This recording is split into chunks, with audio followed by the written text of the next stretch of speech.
Looks like Carrie. Yeah. We're just in Hi, love Carrie. and support. How you doing, Paige, Miss Carrie? hi. Hi guys, thank you for coming. Yes, I ma'am. truly appreciate all your support. We love you, sister. We're happy to be here. Thank you. Yes. Thank you. You guys, Yeah, we I love can't you. be there. It's killing me, but thank you for all your support. Yeah. Yeah, you got lots of it. I don't know if you can see it, but you got a lot of I support out told you, here. sister, so many people, and they're still coming. They're still coming, yeah. We They are haven't still started. coming. Thank you. Yes. And We what they have, did with his name down here yeah, is that's amazing. really Did you guys cool. show her what you did? Yes. That's beautiful. I have somebody who called me today about I can't wait to see it at about night. That was a great Terrell. idea. They have information. They're going to send it to me to get to you. Oh, beautiful. Thank you. Okay. Poor baby. Love you, sis. Oh, I'm so sorry, guys. I love you guys. I truly appreciate you.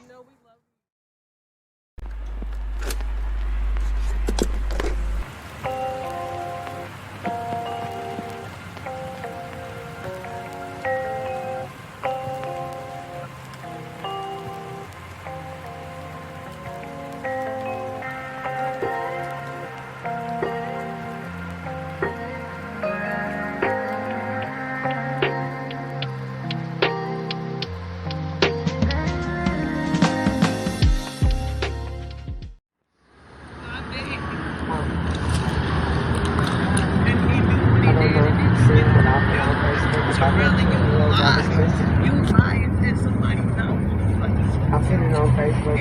Amari, did you lie about shit like that? Yeah. He's on the side of it. He's on the side of the hospital. You said up there, you lied. You lied and said that somebody took my cousin from me. Did nobody take him? You've already fucking killed him.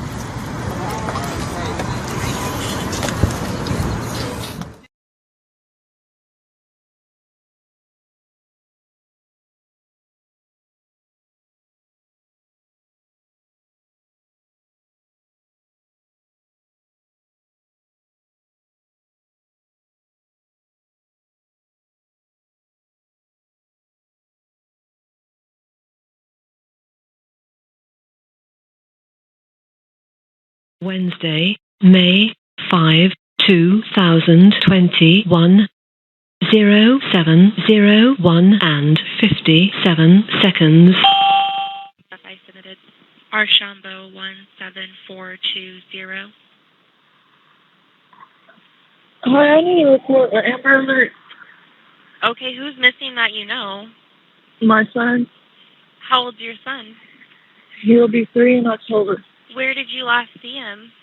My apartment, somebody came knocking on the door. My boyfriend thought it was related to us, and she ran out the door with my baby.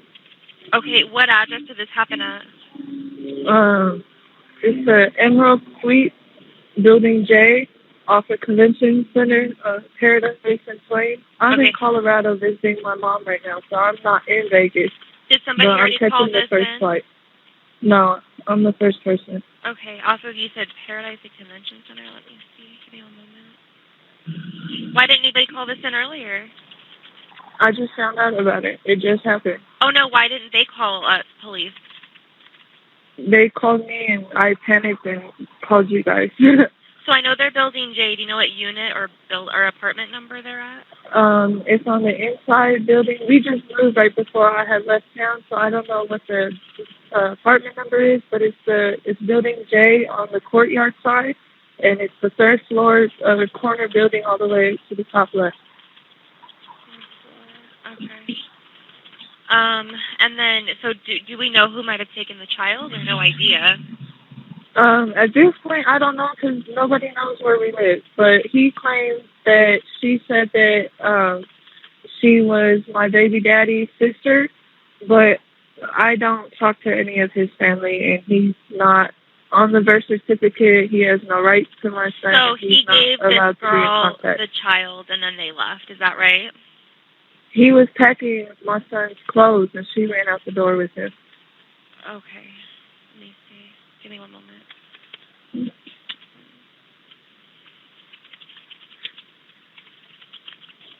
So this would be your ex-boyfriend's sister, technically, right? I'm sorry, what?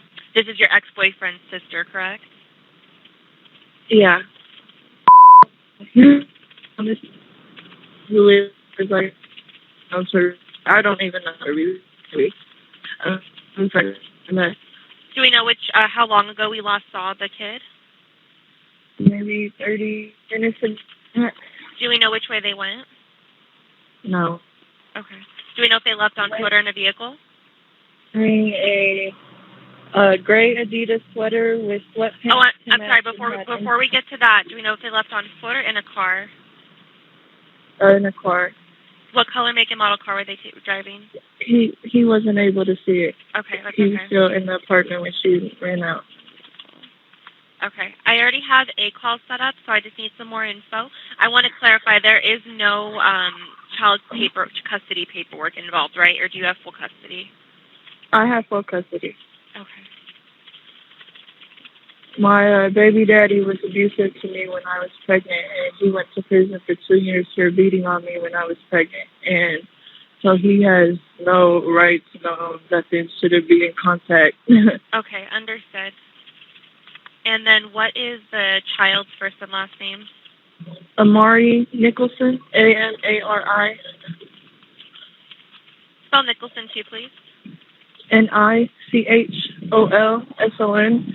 And then my boyfriend, who will be at the apartment. Oh, we'll get to that in just a second, okay? So for Amari, what's his birthday? And is he white, black, Hispanic, or Asian? Mixed, white and black. Okay. And how tall does he stand? About to the middle of my thighs. I mean, he's taller than the regular 3-year-old. Like 2.5 feet, 3 feet. What are we thinking? I think last time we went to the doctors, it was 38 inches. Okay. And how many pounds does he weigh? I want to say close to 40 pounds. What color hair and eyes does he have? Brown and brown. His hair is really curly. He got like a little fro going on. Okay. And then what color clothes was he last seen wearing? He said he was in his pajamas. I don't know exactly what color. Okay.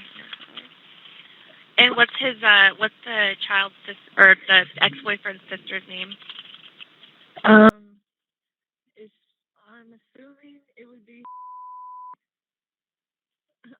I'm not sure. He only has 2 sisters, so it'd either be. Okay. But it is her.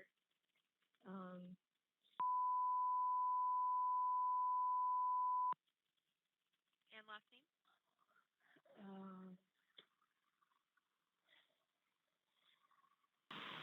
I'm not sure. Okay, that's okay. They have different ethnic. Is white, black, Hispanic, or Asian? Black.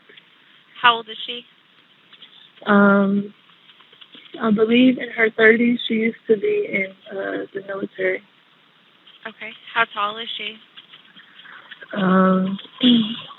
Probably 5'11". Is she thin, medium, or heavy?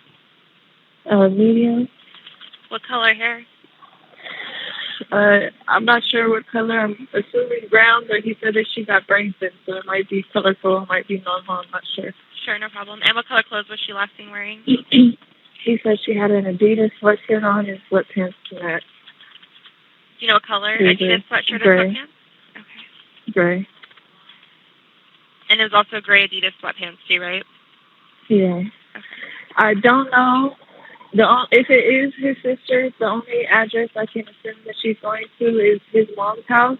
I don't have her exact address. I haven't seen him in months now, or almost a year. But I do know she stays off of Sahara in some area, in some apartments. Okay, and then I'm going to get the second sister's description just in case it's her. What is her name? And I'm not sure the last name either. Is it? Yeah. And what race is she? Black as well? She's black. She'll either have her natural hair or braces, but it'll be black or brown. Okay. And then how old is she? 22, How tall is she? about 5'10". Thin, medium, or Maybe. heavy? She's skinny. Okay.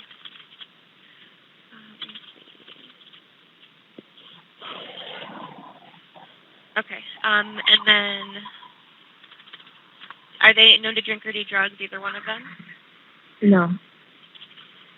And then anybody have weapons that you're aware of, including your No. boyfriend? Okay. And do you know what branch of the military was in? You said, was she what? Do you know what branch of the military? No. Okay. I want to say possibly Air Force. I'm not sure. Okay. It's either Air Force or Army. Okay.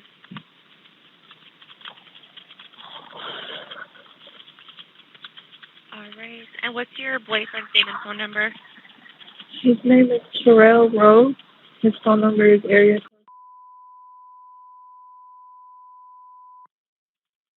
Can you spell his name? Terrell, and then Rhodes, Rhodes. Okay. Is he going to be waiting at the house for us? Yeah.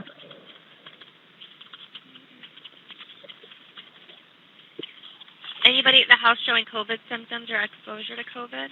No.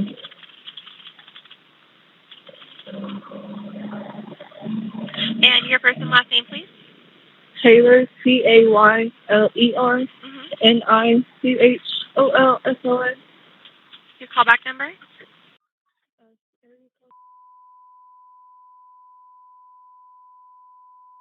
Okay, I'll go ahead and put you in Colorado, but you're working your way back here. If you get any further, please give us a call back right away. Otherwise, you're all set, okay? Okay, my plane leaves at 1:30, and so I should be there around 2:30. All right, thank you, ma'am. Bye. Thank you. Wednesday, May 5, 2021, 07:12 and 14 seconds.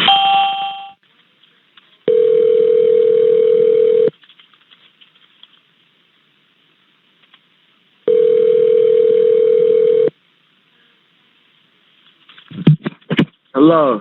Hey, it's Metro Police on a recorded line. Is this Terrell? Yes. Hey, sir. I just spoke with Taylor on the phone, and she advised that her ex-boyfriend's sister may have taken her child. Yeah. Okay. Let me get some basic information really quick. When did you last see the child? Approximately 50 minutes ago. 15 minutes ago? 50. Oh, 50? Oh, okay. And then did you see which way they went when they took off? No, I didn't. I didn't even look out the door. Okay. I had no idea she was even coming over here. Oh, okay. That's what Taylor said. And then do you know what color, make, and model car they might have left in, or no idea? Ma'am, I don't know. Okay. All I know is she had on a gray Adidas sweatsuit. Okay. Let me get her... Sweatshirt and pants to match. Okay, I'm going to get her description. Did she give you her name? Excuse me? Did she give you what her name was? No, but her name is, my girlfriend gave it to me. Okay, because she said it's one of two possible sisters. Let me get her description. Was she white, black, Hispanic, or Asian? She was black. And then how old did she look? Like in her 20s. How tall was she? Medium build, like 5'9", 5'10". Okay, and what color hair did she have? Black. What color? Black, the little individual little braids. Black braids, okay. And then, did she appear drunk or high at all? No, ma'am. Any weapons on her? No, ma'am, not that I know of. Okay, and then Amari, what color clothes was he last seen wearing? He had his pajamas on still, baby blue pajamas. Okay. And a sweater, a gray sweater. Okay. That I grabbed because I was going to start packing his stuff up, and then she just said, "Oh well, we already got everything we need for him, so you don't need to pack anything." Okay. So I just gave him his sweater. And then, sir, what apartment number are you guys in? I'm in 3107, ma'am. So it's the Emerald Suites, 3107 Building J. Yeah. John, right? Yes. Okay, we're going to be out there as soon as we can. Any COVID symptoms or exposure to COVID for anybody involved? You said any exposure? Yeah, any COVID symptoms or exposure to COVID? No COVID, man. Okay, you're all set. We'll be out there soon, okay? Okay, thank you. Thanks, bye.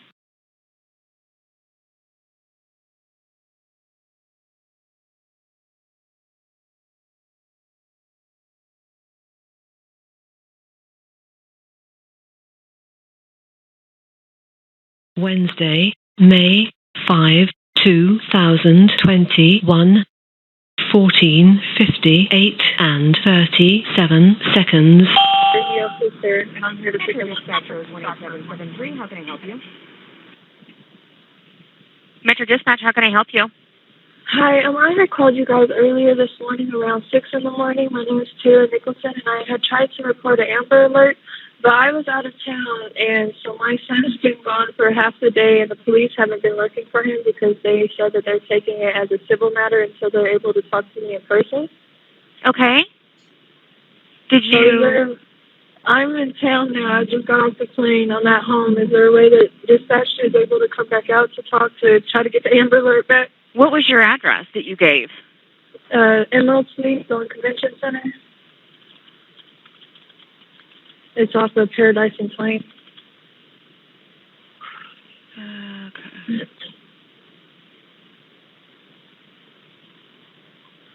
Just give me 1 second, okay? And when did you report this? Today? 6:30 in the morning. Okay.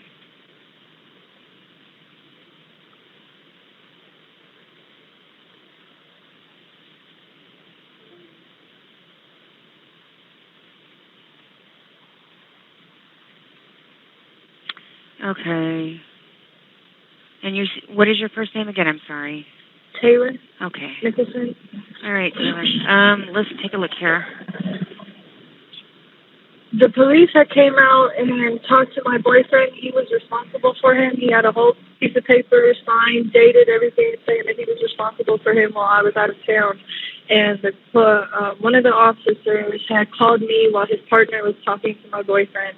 And we spoke on the phone. I told him what was going on. He asked when was the last time that I spoke to my child's father. And I told him it was about 3 days ago, but we had got into an argument. And I'm sitting here telling him he's aggressive, abusive, not allowed to be around my son.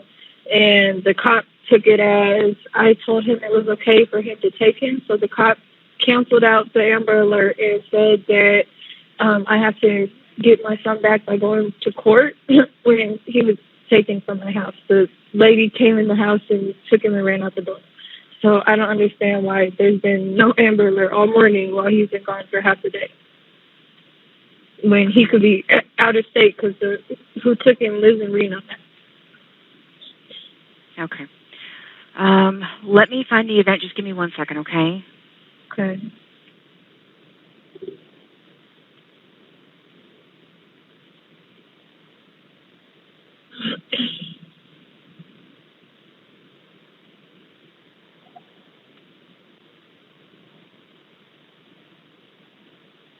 Okay, so ma'am, who has your child?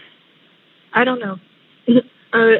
My boyfriend said that a lady was knocking on the door this morning at 6 and said that she was my baby daddy's sister and said that she was there to pick him up, that everything was already prearranged, and I spoke to nobody.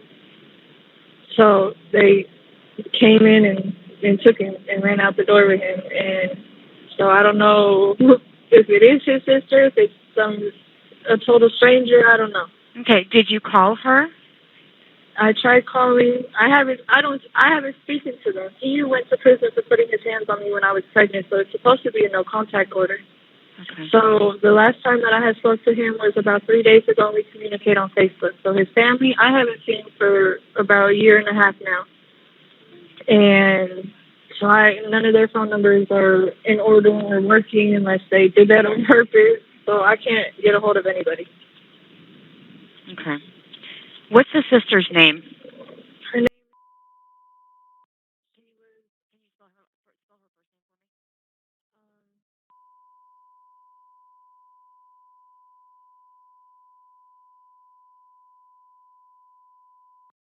He was in the Army, I believe. Okay. Do you know her date of birth? No, I don't. Do you know how old she is? Probably about in her 30s. No older than mid-30s. Okay. Is she black, white, Hispanic, or Asian? Black. Okay. And about how tall is she, do you know? I'd say maybe 5'11". Is she thin, medium, or heavy build? Medium.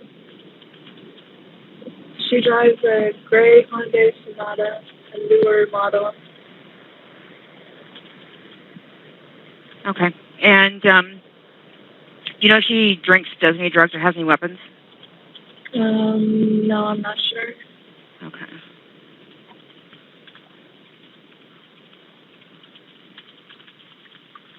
Was she in the... No. Huh? Do you know what her license plate is? It used to be California. I'm not sure if she transferred plates or whatnot. Okay, so you wouldn't know what the number would be? No, I don't. I haven't seen him in about a year and a half now. Okay. Now, my baby daddy, he lives in Reno. He just got off of parole. I don't know his address out there. I found one on Google, but I don't know if it's accurate or not. Okay. I'm just worried that he, my son isn't 6 hours away and still in Vegas, hopefully. Okay. All right. So, and the last time you saw your son was half a day ago? Last time I saw him physically was on Friday. I left to go out of town to Colorado to help take care of my mom. She was attacked by a dog, and I left Friday at 5. So that was the last time I physically seen him. My boyfriend last physically seen him. What is your around 6? Okay. What is your son's name? Amari, Amari, Nicholson, Nichholson. How old is he? He's 2.5. He'll be 3 in October. Okay. Is he black, white, Hispanic, or Asian? He's mixed black and white. Okay. And what is his date of birth?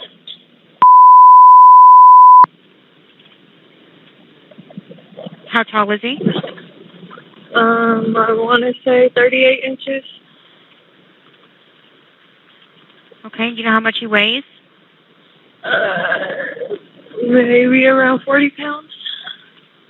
If that Okay. sounds accurate. It does. Okay. What color are his eyes?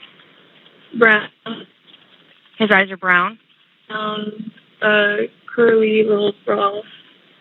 Okay, so he has brown eyes and brown hair with curls? Yeah. He got a little fro going on, but it's like, it's not super tight. They're loose curls. Okay. And what color clothes was he last seen in? He was in his pajamas. I don't know exactly what color they were. Okay. Okay. Has anybody been diagnosed with any medical or mental illnesses? No.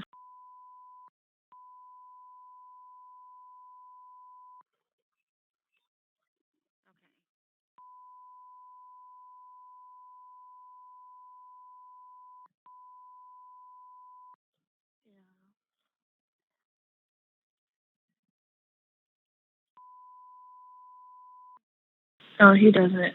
The lady came in the house and my boyfriend's half asleep because it's 6 in the morning and starts packing a bag. And he turned his back to call me and she said she didn't need anything. She already had everything and then just ran out the door with him. Okay. All right. And where will you be waiting? I just got to my house right now, so I'll be at home. That's your house is a 3684 Paradise Road, apartment 3107? Yeah. Building J. Okay. What time did she pick him up? You said 6 o'clock this morning? Yeah. Okay.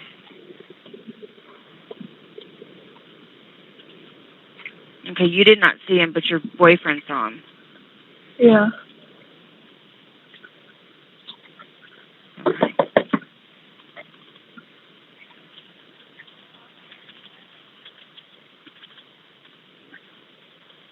Okay.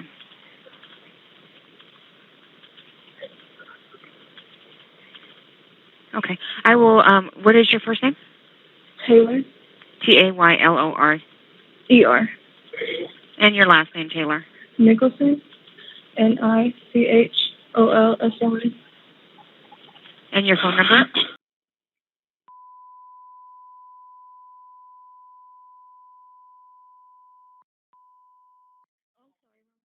Sorry, my partner. Okay. I'm getting an event set up, and I will have officers. I said I'm getting something set up, and I'll have officers come out and talk with you. Okay. Okay. Thank you. All right. You're welcome. Bye.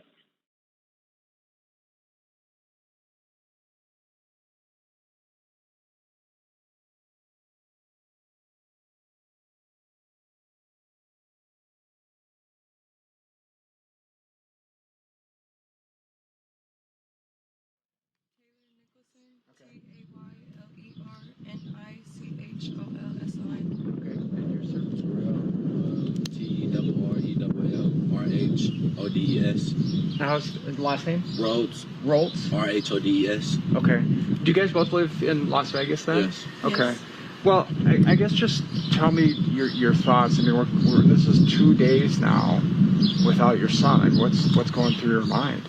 We're devastated and hoping for the best of his safe return, and just saying our prayers and hoping that God's looking out for him and that he's not in any type of distress or danger. We just want our baby back as soon as possible in the best condition possible. And your thoughts? Prone to the amount that the father's saying that his sister didn't come get him, and if that's really the case, then where's my son?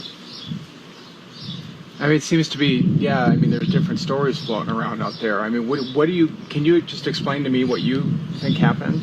Or he had got a knock on the door at 6 in the morning from a lady representing herself as Giorgio's sister. And then situation process, he's trying to call me to figure out what's going on. And I'm asleep in Colorado and I wasn't able to answer in time. So as he's packing a bag, she grabs the baby and runs out the apartment. And by the time he's able to try to go find where she went, she was nowhere to be seen. So you think this was the father's sister who came? To my knowledge, yes. And what is her name? Jasmine Stovall. Okay, and his sister. And why would she come there? I'm not sure. They knew the area where we lived, but they never knew the apartment, so they stalked us until they were able to find where the baby was. And why would she take him? because the dad wanted to be in the child's life. He didn't want to see him getting raised by me and her. He wanted to be in his child's life with the rest of his kids. Apparently, he has a house. He has a stable foundation with 4 other more children, and the only missing piece was Amari. I've always tried to be the cordial parent, has never not allowed him to see him or contact him. I just always told him, as long as you put in the effort to be in the child's life and show that you're trying to be the father, then that's fine. But he wasn't doing that. He wouldn't reach out, wouldn't call. It would always just be a message, and once in a blue moon. It was never consistent, never like he really wanted to do that. And then we had an argument on Monday, and then he did this on Wednesday. So, you're saying that she came and took him. Has anybody talked to her at this point? Police talked to her. We've called. They're denying everything. They've been searched, and he's nowhere to be found. So we're just waiting until he shows up somewhere. So she's saying that I didn't take him. Yes. Right. So who do you know who went there with him in the first place then? What do you mean? With the hotel, who took Amari to the hotel? Was he? What hotel? It was one. Weren't they staying at the Emerald Suites? Yeah. Yes, that's where we live. That's where you live. Okay, I'm confused. So we live at the Emerald Suites, and nobody knew which apartment or whatever, so they stood outside watching to see where we were. Okay. And then that's when they realized, they finally saw Amari, saw him with him, and then that's when they came knocking on the door. So who was at the Emerald Suites that day then? He was left with Terrell. With you? Okay. That's what I thought. And so, can you just explain what were you guys doing prior to, or what were you doing in the morning? Before that occurred, we had just woke up. I had just fed him breakfast, and I was in the room on my phone at this time, laying down. He's in there playing with his toys, and all of a sudden there's a knock on the door, and it was a woman saying that she was her baby daddy's sister. Mm-hmm. And she said she was there to pick up my stepson. Uh-huh. And did you know her? Do you know her? I'd never seen any sides of her baby daddy's family. So you didn't know this woman? Recognized her. So then what happened? So then I go to proceed to, okay, I'm going to pack him a bag up, pack some of his belongings up, and when that happens, I turn around to call her to tell her if this are this true, was this really prearranged? Mm-hmm. And as I'm doing that, she says she don't need anything for my stepson. They got everything they need for him, and basically just took off. So you gave? Did she take him then at that point? After that, she just basically said she got everything that she needs for him, and just left. Now, but you didn't know her though, correct? You never seen her. So you didn't? Did you not know this person you're letting take Amari away? I mean, from my knowledge, I already was told like someone was going to stop by, somebody was going to, but I never knew who. So I still had that in my head that somebody was coming by. Who said somebody was going to come by? That's what I was notified from my girlfriend prior to those days leading up. Okay, so did you tell him that somebody was going to come by and get him? I never said anybody was coming to get anybody. But I did say somebody would be by. So with that being planted in his head, That's what I took that as. Took it as she was there for Amari. So who do you think actually what came to the door and took him away then? Do we even know? We know, and police are investigating everything and doing the best of what they can to try to reach out to everyone and try to find him wherever he is. And I'm sorry, just so I'm clear then, who do you think came to the door that day and took him away? His sister. His sister, okay.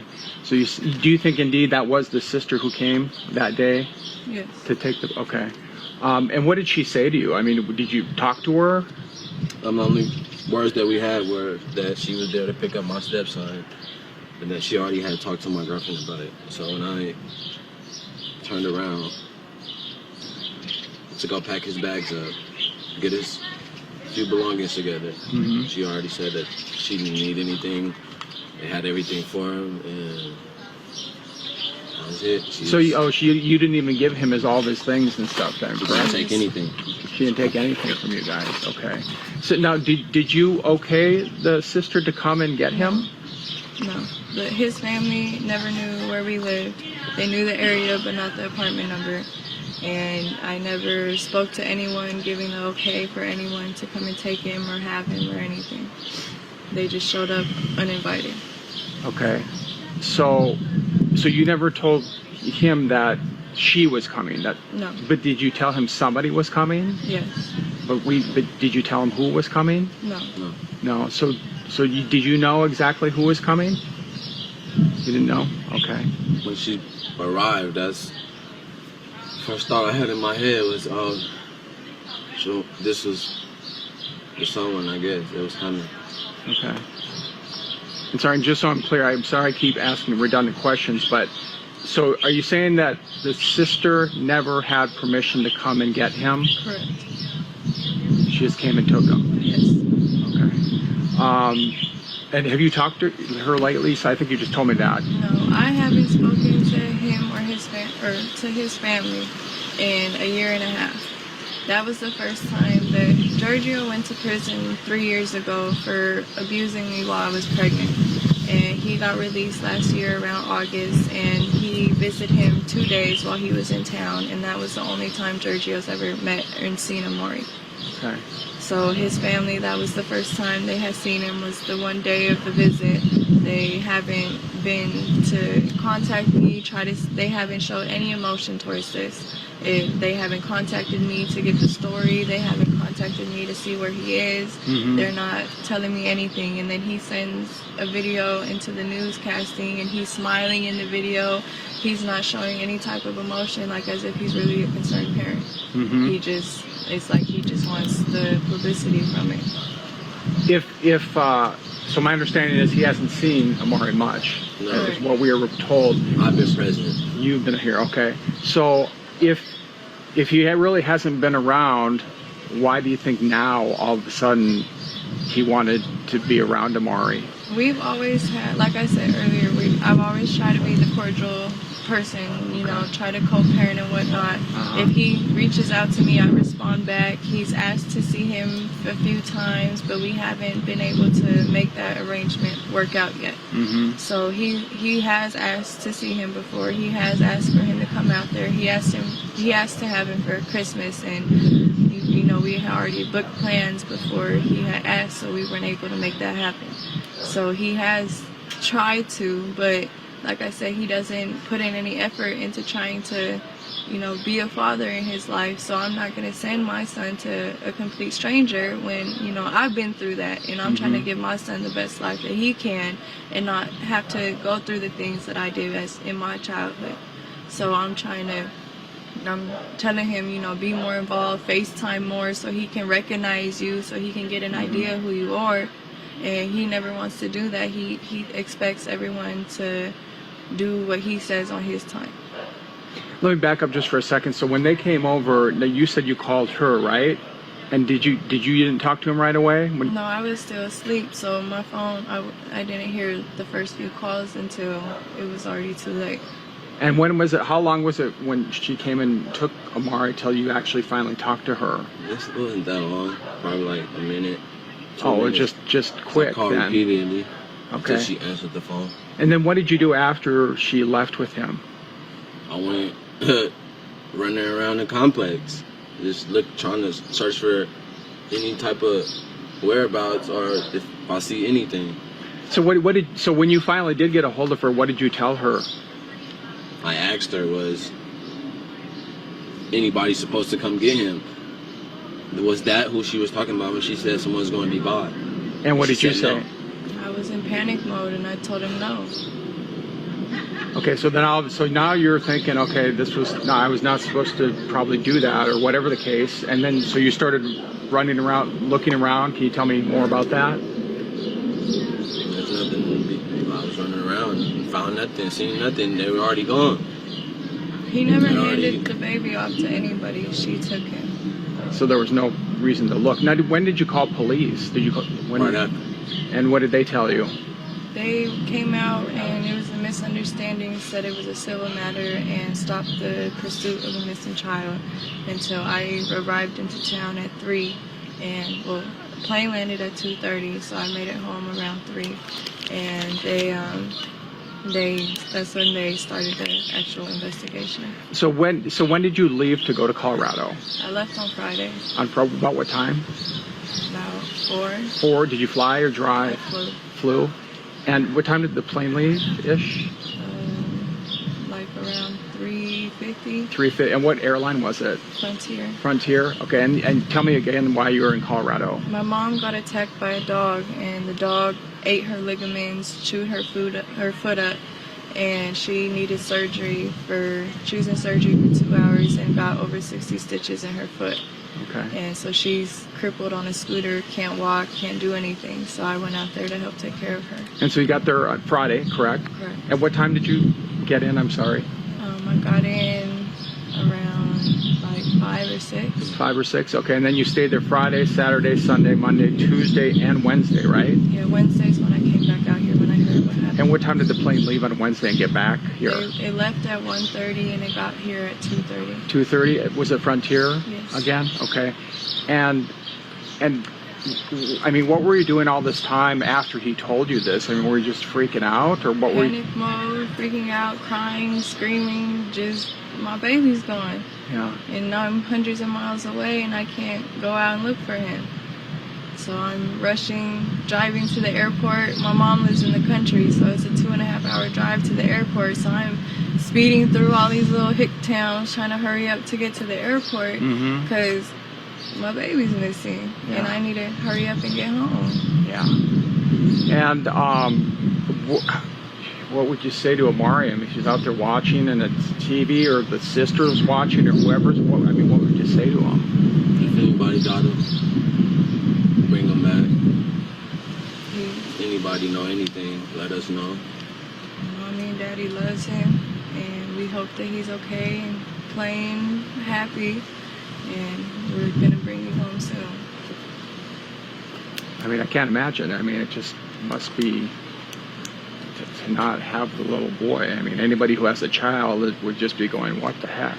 It's sickening. He's a little mini human. He's 2. He's defenseless and has no say-so. He can't defend himself. He can't, say I'm done here and I'm coming home. He can't walk. He doesn't know anything. Yeah. And to do this to a child is disgusting, when in reality, all you needed was communication. And I know that a lot of people there's a lot of things being said. There's probably some rumors floating around. There's all probably kinds of crazy talk happening. People might start pointing the finger at your boyfriend, or maybe even you. I mean, what would you say if that starts to happen? What would your response be to that? It's inaccurate. It's a bunch of strangers just reading comments and not understanding the situation, not understanding the background, and just trying to put their 2 cents into it when it's all inaccurate. All this negative, hateful energy of pointing fingers at me and him can be put into trying to find our baby and bring him home, instead of causing more drama. I mean, we're hurting enough. We're all distraught over this. We're a complete mess, breaking down. And reading all these things and seeing all these hateful things is not helping the situation at all. If we knew where our son was, we would bring him home. Is there anybody in the family pointing the finger at you at this point? Have you heard anybody talking bad about you? His side of the family, of course. We've never had the best relationship, even when me and baby daddy was together. His family didn't like me because I was white and didn't approve of our relationship. And so it's always been bad blood in the family, especially after he went to prison. They blamed me for it when really it was his actions. He was the abuser, not me. His own actions put him there. And lastly, and I'm sorry I'm going to ask you this again, but can you say who you think was going to come and get him? You told your boyfriend that somebody was going to come and get him. Who was that? I never said anyone was going to come and get him. It was, like I said, it was a misunderstanding. The only person that I would have sent over there would be my grandmother. Okay. And so you didn't tell him, hey, someone's coming at some point. I said somebody would be pulling up and I'll let you know when, but I never said for what or anything. It was a misunderstanding. We had our little disagreement, and I'm poking the bear, he's poking the bear back, and so I, let out the comment, and coincidentally it matches the situation that we're in. Because that's going to be confusing to people. People are going to hear that, well, I told you to that somebody might be coming, but I'm not really, we just had a disagreement. He was distraught that I was gone, and he wanted me to come back home and, be with my family. And I had told him that, I needed to take care of my mom for the moment. And so he was just upset about it and was, emotional over it. And are you talking to your boyfriend or yes, the dad? My boyfriend. Your boyfriend, okay. Yeah, my boyfriend was emotional that I wasn't in Vegas anymore, that I was in Colorado, that he was upset that I had left them. Okay. And so did you say that meaning, somebody's going to come get him because I'm mad at you and I'm just going to take him? No, I mean just, okay. Just, if he needed help, or if, to come get some more of my stuff, or okay. I never intended for anyone to come and get Amari. Okay. And can you just kind of clarify that? I mean, again, I know that people are going to hear that and say, well, she's saying this and saying that. I mean, so you didn't tell, I mean, what exactly did you tell him? Who was going to come or who wasn't going to come? When me and Terrell had our disagreement of me being gone, I had texted back and said that I had said that somebody would be by and I'll let you know when. But I never clarified for what, for who, for anything. And I never even contacted anybody to come get him or, nothing. And so when she did show up, he had that in the back of his head, so he thought that's what I meant when I never gave permission to anybody to come and take him. And why did you say that? Because you were upset? We were both upset, and, just he pokes the bear, I poke the bear back. Okay. And you're talking about your boyfriend? Yes. Okay. I mean, this whole story, it sounds confusing, it sounds like we're lying, it sounds like, it's a whole... It's just a big confusion. Right. And the circumstances of everything else, it makes it look that way too. But Terrell loves Amari like he's his own. He's been the one who's been taking care of Amari. Amari loves Terrell just as much as he does. If you ask Terrell, he'll sit here and tell you that Amari has his DNA. That's how far he really feels that that's his son. Mm-hmm. And at this point, you can't sit here and say anything negative for a man to be taking care of another man's baby. He's sitting here doing the job himself when Giorgio could have been doing that, but he chose not to. Mm-hmm. Okay. So the intent of that comment was you were upset, and were you trying to kind of hurt him at the point? You said, I poked the bear, he poked the bear. Basically. You're in a relationship, you know everything about the person. You've been around them so long, you know their flaws, they're what makes them happy, what doesn't. So we're sitting here arguing, and we take it a little too far sometimes. But people are going to say, well, my gosh, why did he give the child to somebody he really didn't even know? He never handed the baby off to anybody. She was standing in the door frame.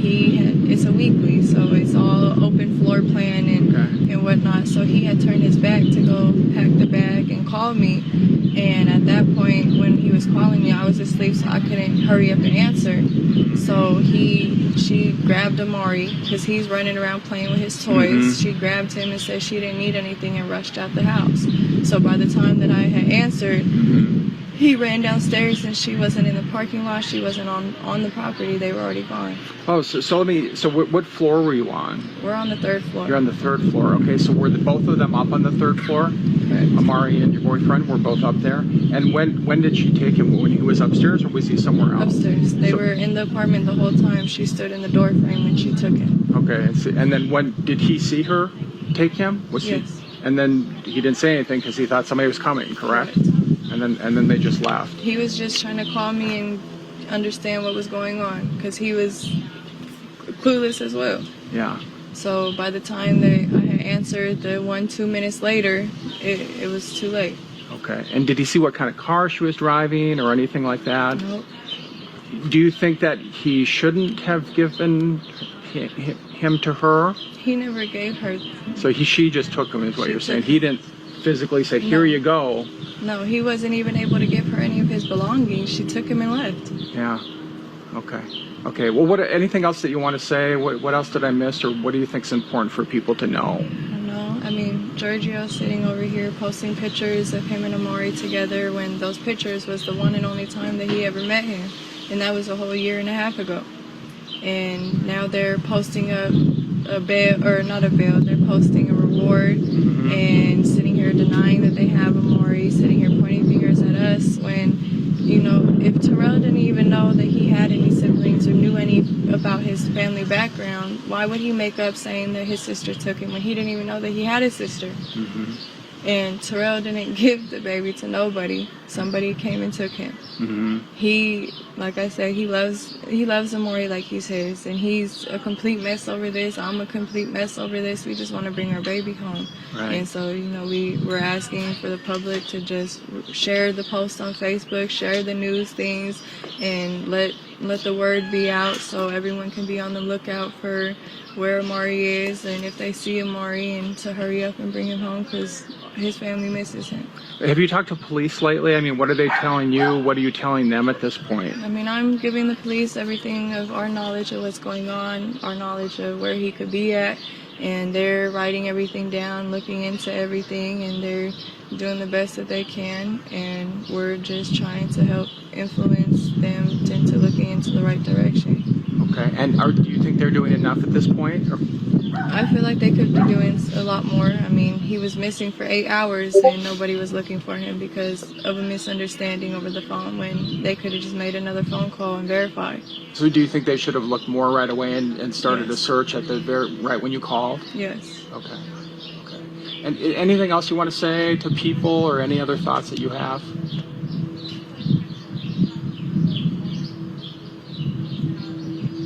I just want him back.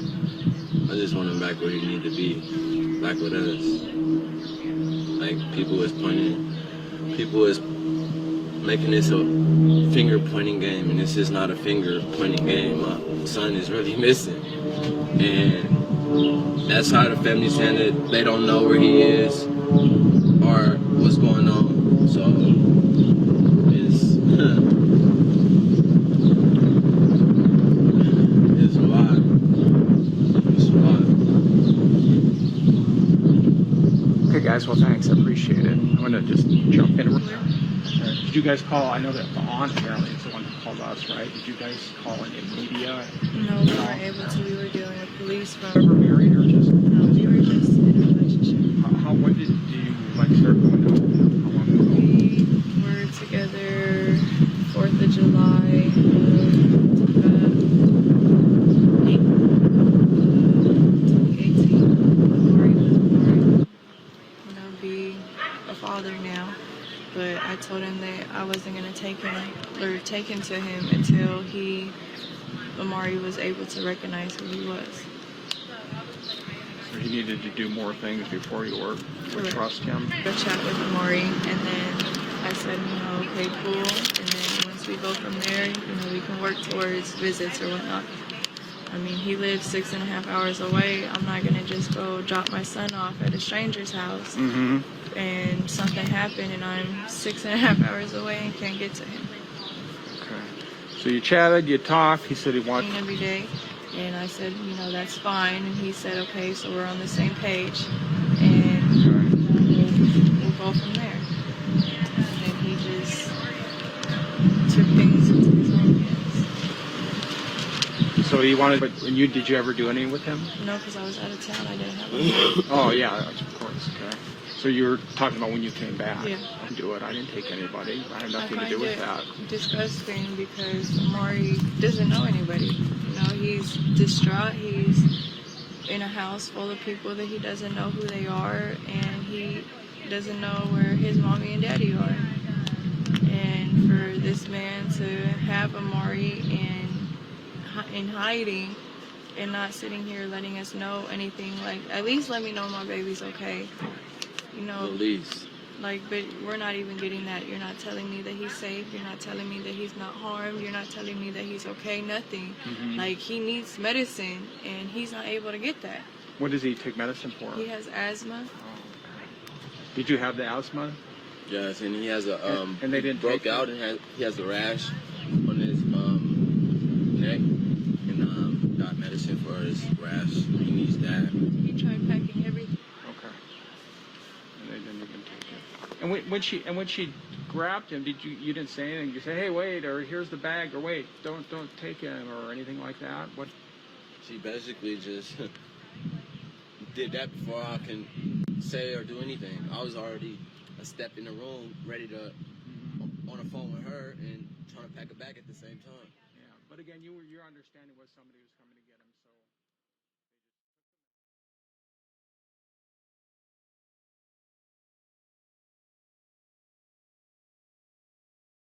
This is breaking news from the Las Vegas Review-Journal, sponsored by Michael Gaughan's South Point Hotel, Casino, and Spa. Good morning, everyone. I'm Renee Summerhour with the Las Vegas Review-Journal. We are going to take you now live to a press conference by the family of missing 2-year-old Amari Nicholson in conjunction with the Nevada Child Seekers and the Las Vegas Metropolitan Police Department.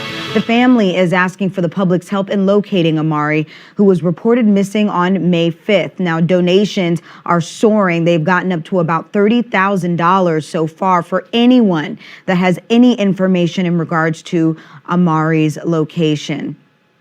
Let's go ahead and take a look now live at the location where the family is giving that press conference. This is from yesterday's scene here as Nevada child seekers are helping the family to search for Amari. Let's take a listen. Why we're here today is because it's been 6 days and we don't want the public to forget about Amari. We want to keep his name out there. We want to keep his face out there. We're asking that if anyone could help us get a billboard for Amari, that would be useful. If someone could help us with a website where the public could call in and give any type of tips that they have for Amari, that would be useful. We don't want him to be another story.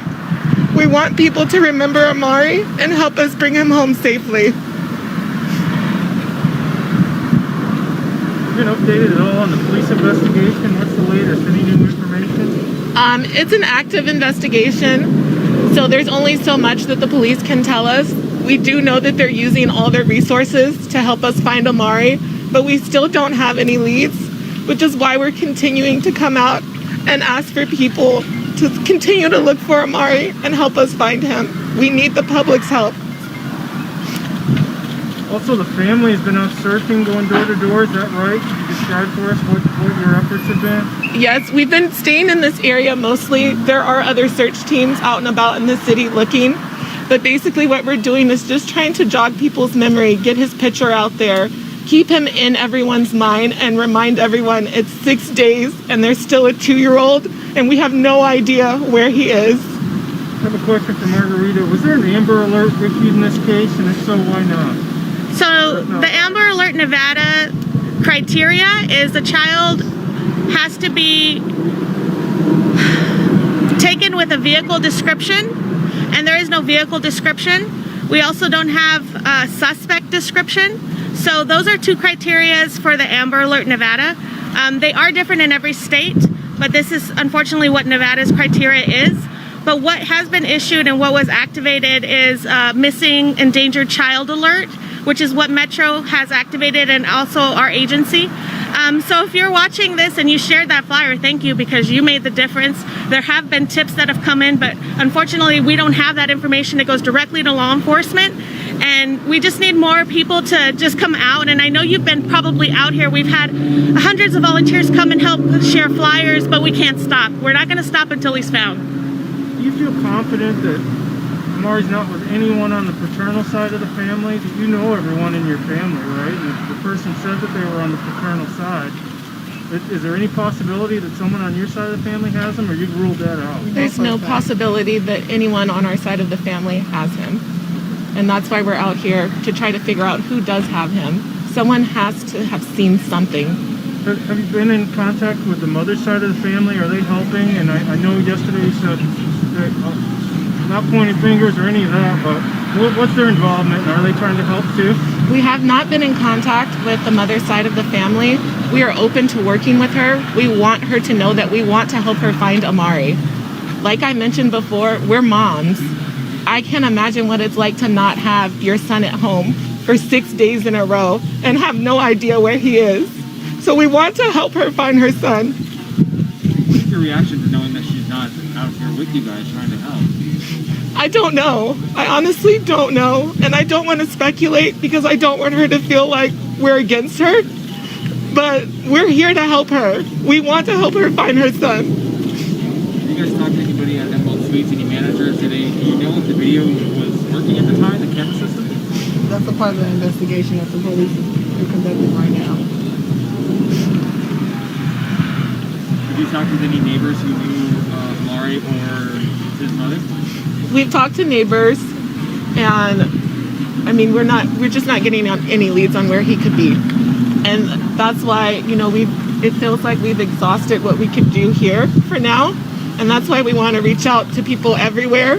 We do want everyone in the country to know, because it's been 6 days and he could be anywhere. We heard that Amari was had a plane ticket to go to Colorado with his mother, but ended up not going. Do you know anything about that? We've only seen those stories on Facebook.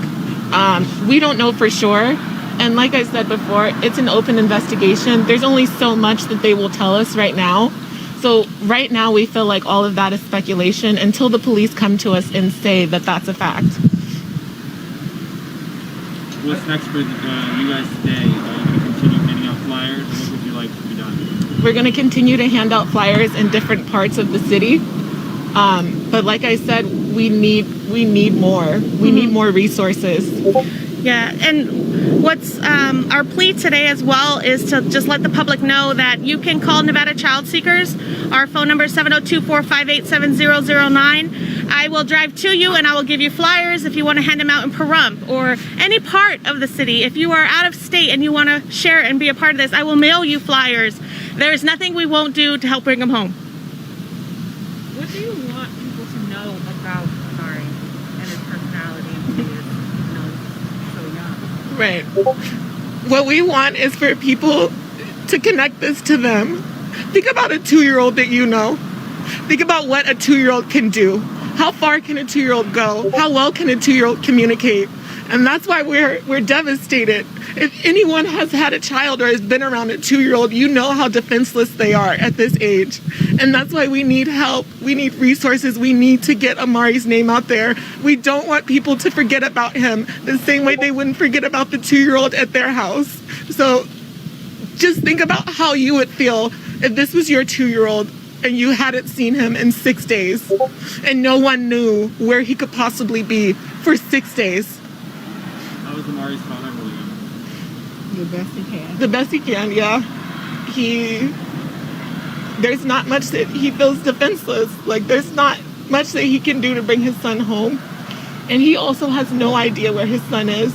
He has other children, too, that he's trying to be strong for.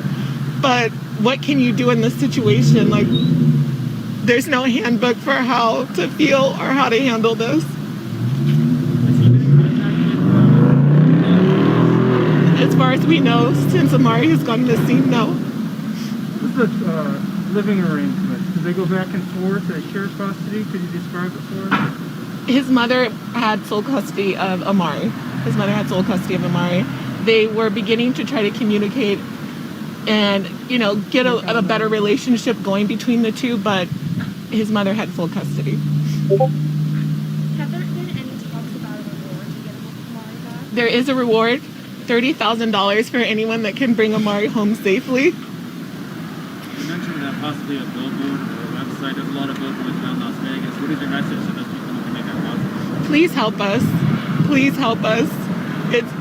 The longer time goes on, the less likely we're going to find something walking around and knocking on doors. There's so many people that come and go from Las Vegas that it feels like it's so heavy on us how long it's been and how much. Anything helps. Anything resources that they can put forth.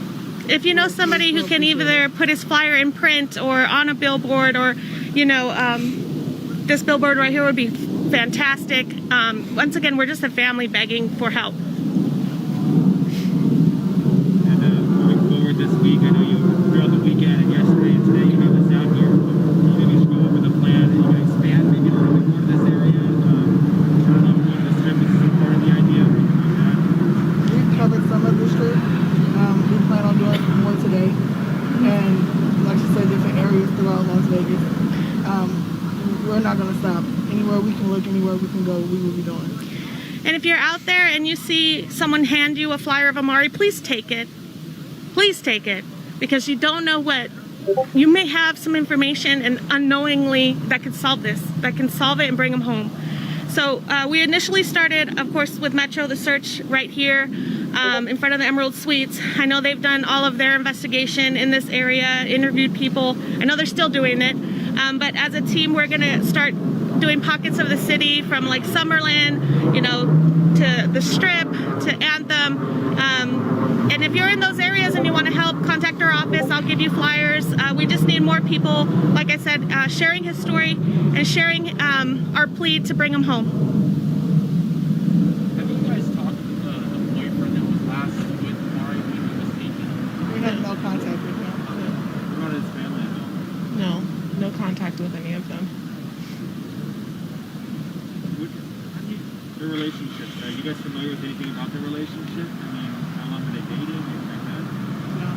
No, we don't know anything about Taylor or her boyfriend. Like, we have very minimal details.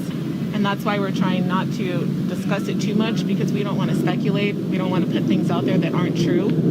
And we don't want her to feel like she can't come to us if she needs help. This is the photo on the flyer. Is there any place we can get more visuals or any video, or do you have any available? We've been sending pictures to the different news outlets that reached out to us.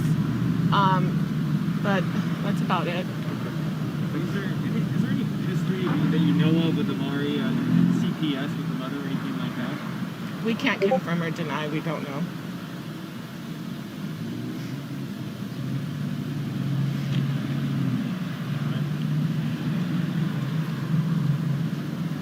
Anything else you guys would like to say? We just want to thank everyone that has come out. We would like to thank all the news outlets.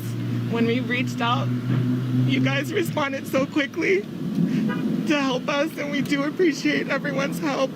And we want people to continue to look and continue to put his name out there until he comes home.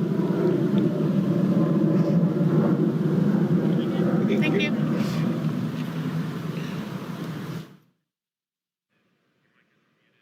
Now, the woman you just heard from is Amari's aunt, the father's sister. Her name is Yolanda, and that is also her sister that you just heard from again, saying that they are mothers and they're here to try to help anyone related to Amari to try to help find him. I'm on Facebook right now, and I'm looking at tons of Facebook groups here, all here based in the community, trying to help in any way, shape, or form, whether it be through speculation or just community advocates trying to find Amari. Now, Las Vegas police say, if you're not familiar with the story, Las Vegas police say that Amari Nicholson was last seen Wednesday, May 5th at around 6 a.m. at the Emerald Suites on Paradise Road. As you saw there, that was the location that the family was just speaking at. It is reported that at the time of his abduction, Amari's mother, Tyler Nicholson, was in Colorado and left Amari with her boyfriend, Terrell Rhodes. Now, Mr. Rhodes says he was watching Amari when a female claiming to be Amari's aunt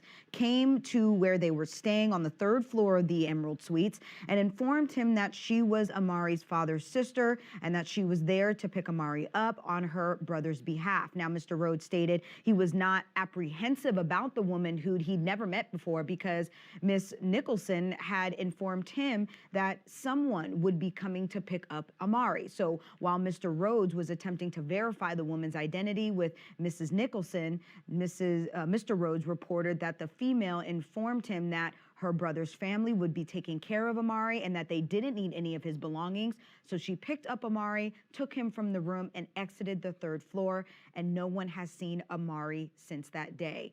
You may have seen his stepfather, Mr. Rhodes, and his mother speaking on other news outlets. And again, all of this has been an active investigation. Now, if you have any information about Amari and his whereabouts, please call Metro Police at 702-828-3111.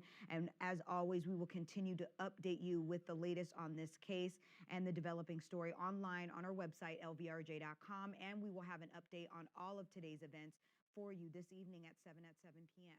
Be sure to download our search for this 2-year-old, Amari Nicholson, is intensifying. This place he was seen was on Paradise near Sands Avenue yesterday afternoon. That's more than 25 hours ago. Tonight, the family's offering a $20,000 reward for his safe return. Fox 6's Lauren Martinez joins us live with the latest on the search for Amari. Jacqueline and John, Amari Nicholson's aunt first contacted our newsroom about his disappearance. Metro has not released any other information other than that they are asking the public to come forward. Now, there are a lot of conflicting stories from the family, but everyone is just hoping for Amari's safe return. My baby boy. It's my baby boy. It's my baby boy. Yeah. Giorgio Hayes' 2-year-old son is missing. Las Vegas police say Amari Nicholson was last seen Wednesday afternoon near Paradise Road and Twain Avenue. Hayes heard Amari and his mother were staying at the Emerald Suites nearby. I don't know where he is, and she don't know, and the police don't know. So he's kidnapped. He's gone. Hayes lives in the Reno area and doesn't have much contact with Amari other than a visit last year in Henderson and several video calls. He's puzzled about whereabouts and upset police are questioning his family. I don't know who has it. All I'm hearing is that the boyfriend said that my sister picked him up. My sister did not pick him up. And they searched my mom's house. And they searched my stepdad's house. And they searched my sister's house. And they tracked down my brother. Like I did something wrong. If you could track me down, track him down. Amari's aunt on his father's side is now offering a $20,000 reward for his safe return or information leading to his safe return. Amari's father wants everyone to look out for his son. Look outside. Tell your kids to look. What if it was your son? I will look for you. I want Amari to be found. Found.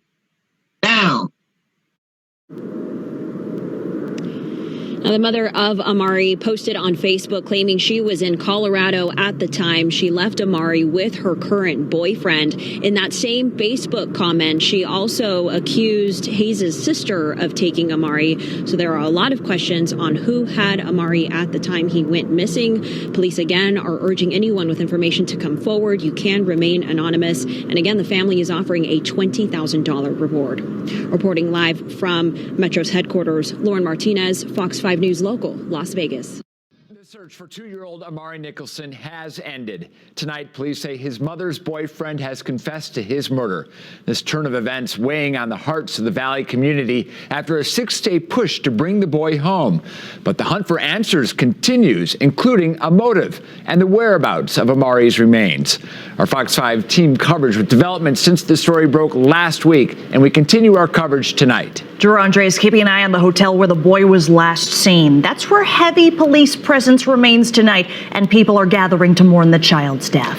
Kim Passoff digging into the suspect's criminal past. But first, let's turn to Fox 5's Joe Viel. You spoke to the man who police also say confessed to the crime. And tonight, Joe, you're learning when Terrell Rhodes will face a judge. That's right, John. Rhodes will be in court tomorrow morning. Now, back here tonight at police headquarters, a news conference was less than 2 minutes long, but just devastating for many people to hear. After hundreds of volunteers searched and prayed for 2-year-old Amari Nicholson's safe return, Lieutenant Richard Myers with Metro Police delivered news that was very difficult for many to hear. I'm here to tell you today that Terrell Rhodes has been booked for the murder of Amari Nicholson. The lieutenant said the boyfriend of Amari Nicholson's mother didn't go down without a fight. There will be additional charges, however. While the arrest was taking place, Terrell Rhodes chose to fight with police officers, and during the course of that fight was briefly able to retrieve an officer's firearm. That incident was quickly de-escalated, and Rhodes was transported to the Clark County Detention Center and booked accordingly. Now, as word started spreading of the arrest, Amari's mother sent Fox 5 this social media message saying, quote, "He killed my baby. He just confessed. I'm with Metro now. Will speak when I'm done." We didn't hear much from Metro when this all happened, with, of course, a lot happening behind the scenes. During the course of the investigation, it became clear that the circumstances were suspicious. We brought all of the resources of the Las Vegas Metropolitan Police Department to this investigation, including the homicide section. As the investigation progressed, it became very clear to us that Terrell Rhodes was our primary suspect. There are still many questions lingering as the investigation continues. One big unanswered question: why was Amari murdered?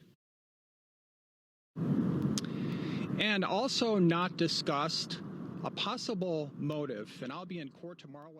At the Emerald Suites, police found his body this afternoon just down the street on Twain and Paradise. Let's send it to Fox 5's Maddie White, who's at the scene now. And Maddie, Amari's mom was just there talking to police. John, that's correct. This is where police found Amari's body, and just over an hour ago, we saw Taylor Nicholson, Amari's mother, right outside of the Siegel Suites here. Officials were questioning her for about a half an hour in the adjacent parking lot right along the wall between Emerald Suites and Siegel Suites. The atmosphere was tense. Onlookers were emotional and suspicious as they watched the mother being questioned. We're working on learning the manner in which he was found, if he was buried or found above ground somewhere, but the coroner was here escorting the remains into a big white funeral home van, and a crime scene investigation unit was here too. Amari's mother could be seen looking somber as officials questioned her, but as I mentioned, onlookers, many of whom were here this morning looking for the body, voiced suspicion about the mother's apparent composure. I'd be hysterically crying and going crazy. He deserves to be put to rest like a normal human being and not thrown away like trash. Now, Amari's mother did not appear to be in handcuffs, and after about 30 minutes of questioning by police, she appeared to get into what looked like a private citizen vehicle and left the scene. And I'll have more details coming up later in the show, but first, let's send it to Fox 5's Drew Andre. Drew, everything kind of cleared out here when his mother left the scene. Drew, you're live just around the corner from me where a vigil is set to happen later tonight and where folks might be heading. What's happening there, Drew? Well, that's right, Maddie. We're outside the Emerald Suites. This is where the investigation and the original search started for Amari, so only fitting that this is now where a memorial is continuing to grow. Right now, there are a few people huddled around this growing memorial outside the hotel. Clearly a somber mood over here. And it's not just family and friends, but random people in the community that have stopped by and, as you can see, have left candles. They've placed balloons down on the ground and even signs for Amari. We've spoken with people who have stopped by even last night. Now, these are people that may not even know Amari, but we have parents, and even if you're not a parent, just this has struck a chord with everyone in the community. Just thinking about the loss of this innocent 2-year-old that was murdered. Now, we are expecting at 6 o'clock tonight for there to be a vigil held outside this hotel here. Now, if you are planning on coming, just something to be aware of. This is a smaller area behind us, blocked off where this vigil is supposed to be held, but we're expecting family, friends, and just other people from the community that are here to show support for Amari Nicholson. I'm Drew Andre, Fox 5 News, local, Las Vegas. What do you want to say about Amari? He was an innocent soul. He loved pizza and oranges, and his favorite thing was Cocomelon. And he loved music and just running around dancing. He was always a happy baby, even when, times get hard or whatever, and you judge your character as a mother. He was always patient, and he loved everyone regardless of everything. And now with him being gone, it's getting difficult. You still see him running around, you still see everything, you still hear everything. And now we just gotta live through what he loves the most to keep his spirit close to all of us, and until that one time we could see him again.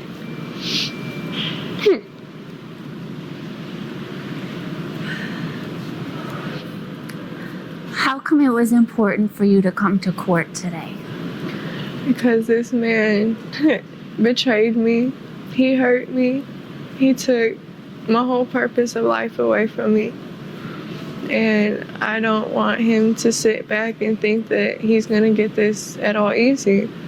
He took a precious child away from many people, and he needs to pay attention to how we all feel, because this is not okay.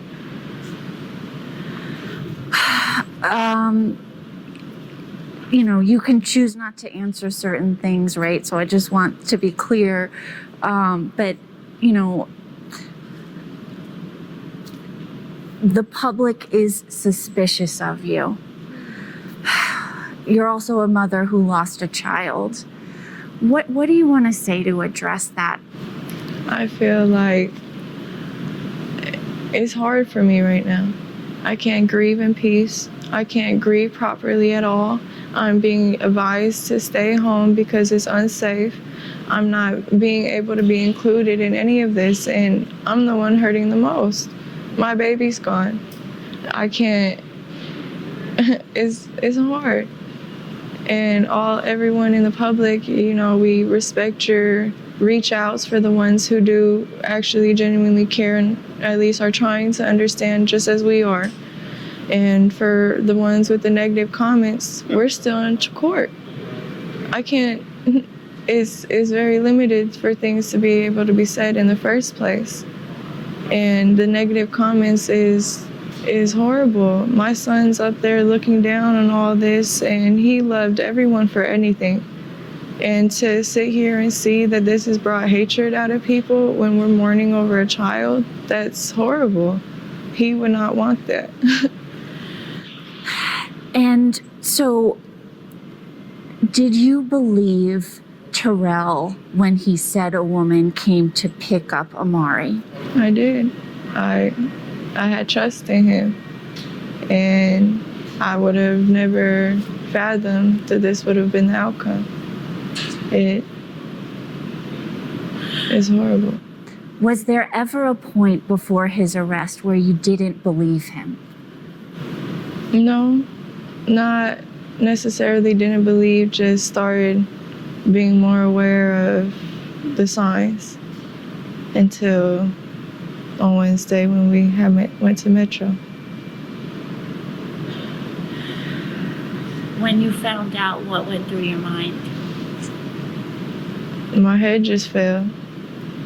I was disappointed. I felt betrayed. I just felt my whole insides just fall out. I had hope that I was going to see my baby again, and they told me that was never going to happen. And again, I just want you to address, I want you to have a chance to address what people are saying. And one of the things is you talked to a couple of reporters, right? And Terrell shared his version of what happened, which we know police say is a lie now. But people said, well, how come she wasn't crying? Or how come she was so calm? Or what do you want to say to people who are sort of criticizing you? Everyone handles stress and irritation a whole different type of way. And I mean, I've seen comments on Facebook from people I haven't even talked to in months, years, who you have to know me to understand. I've never been the type of person to just sit here, start crying, and let everybody know what my emotions are. I've always been a closed off person. And so me being in front of detectives and reporters, I want to try to be level-minded to try to understand the full circumstances of what's going on instead of sitting down, breaking down about, and not being able to really gather all the information. I've had my moments of breaking down every time I'm alone or I leave it. I'd be doing anything and just start crying. I don't know, I try to just keep my head strong. I just have a couple more questions for you. Do you want to address leaving Amari with Terrell and not taking him to Colorado? No, I'm sorry. It's okay, you don't have to. Do you have a support system? It's small, but it's something. We're trying to get through everything. Anything else you want to say, and anything about like a memorial or funeral arrangements? We're still conversating and trying to work something together, and more likely all those things are going to be private, so it won't be a notice of anything maybe until after it happens, but the family would like to have their time and have that in private, at least so she could be safe to, people been asking as well, why hasn't she been out here? But it's like, you guys are throwing hate at the same time, and it's like, how do you want her to come out here and feel safe trying to search for her son or be out here with you guys if you guys are, throwing hate? So, it's just a difficult situation. I'm just telling her to keep her head up. we just have to move forward. You know, so as long as she get her time to grieve and lay her baby to rest, you know, at least privately without any other mess, you know, after that, everybody can have their opinion on what they want to say and speculate. Because again, and she wouldn't be here, standing right here, if she had something to do with it. So, I mean, everybody's going to figure that out, you know, once everything's all said and done. Just let it be. What is this like for you to sort of, here's a mom who's grieving her child, but there's also a lot of criticism and... I have had my thoughts too, you know, just some things didn't sound right to me, you know, and I have my thoughts too as well. But at the same time, there's no need for that. Like, we just lost a child, so she's gonna be feeling that enough for the rest of her life. You know, that was a part of her. So why would we, you know, sit here and bash her for something she's gonna have to live with for the rest of her life? That's no point. There's no point. I don't care how angry you are. None of it's gonna bring the child back. You know, be mindful. Just be mature about it. You know, if you got your opinion, you can keep it to yourself. But to sit there and say disrespectful things or whatever, if you really don't know, I mean, why are you speaking? Everybody can say what they're gonna do in a scenario, in a situation, until that day comes. Like, nobody knows. Nobody knows what to do, how to react, how to respond. They can tell you all this. So that's just what I have to say about it. You know, just let her be able to breathe in peace. You know, it's no need for more negativity on top of what's already negative and bad. You know, so I just feel like people should, you know, keep their speculations or their opinions to themselves. You know, other than that, I understand. Again, I was on that side too, but it's no sense in beating her down. There's no sense in, you know, having that mindset when she needs support. She just lost her son. You know what I mean? So I'm not here for that. I'm not here. I just want justice for Amari, and that's it. What would justice mean? You don't want to ask my opinion on that. But justice would means he can go to bed peacefully, unharmed, at rest. It still won't be peaceful for me. I'm just being honest. It won't be peaceful for me. Like, I'm not understanding. This is confusing to me for this to happen to a 2-year-old.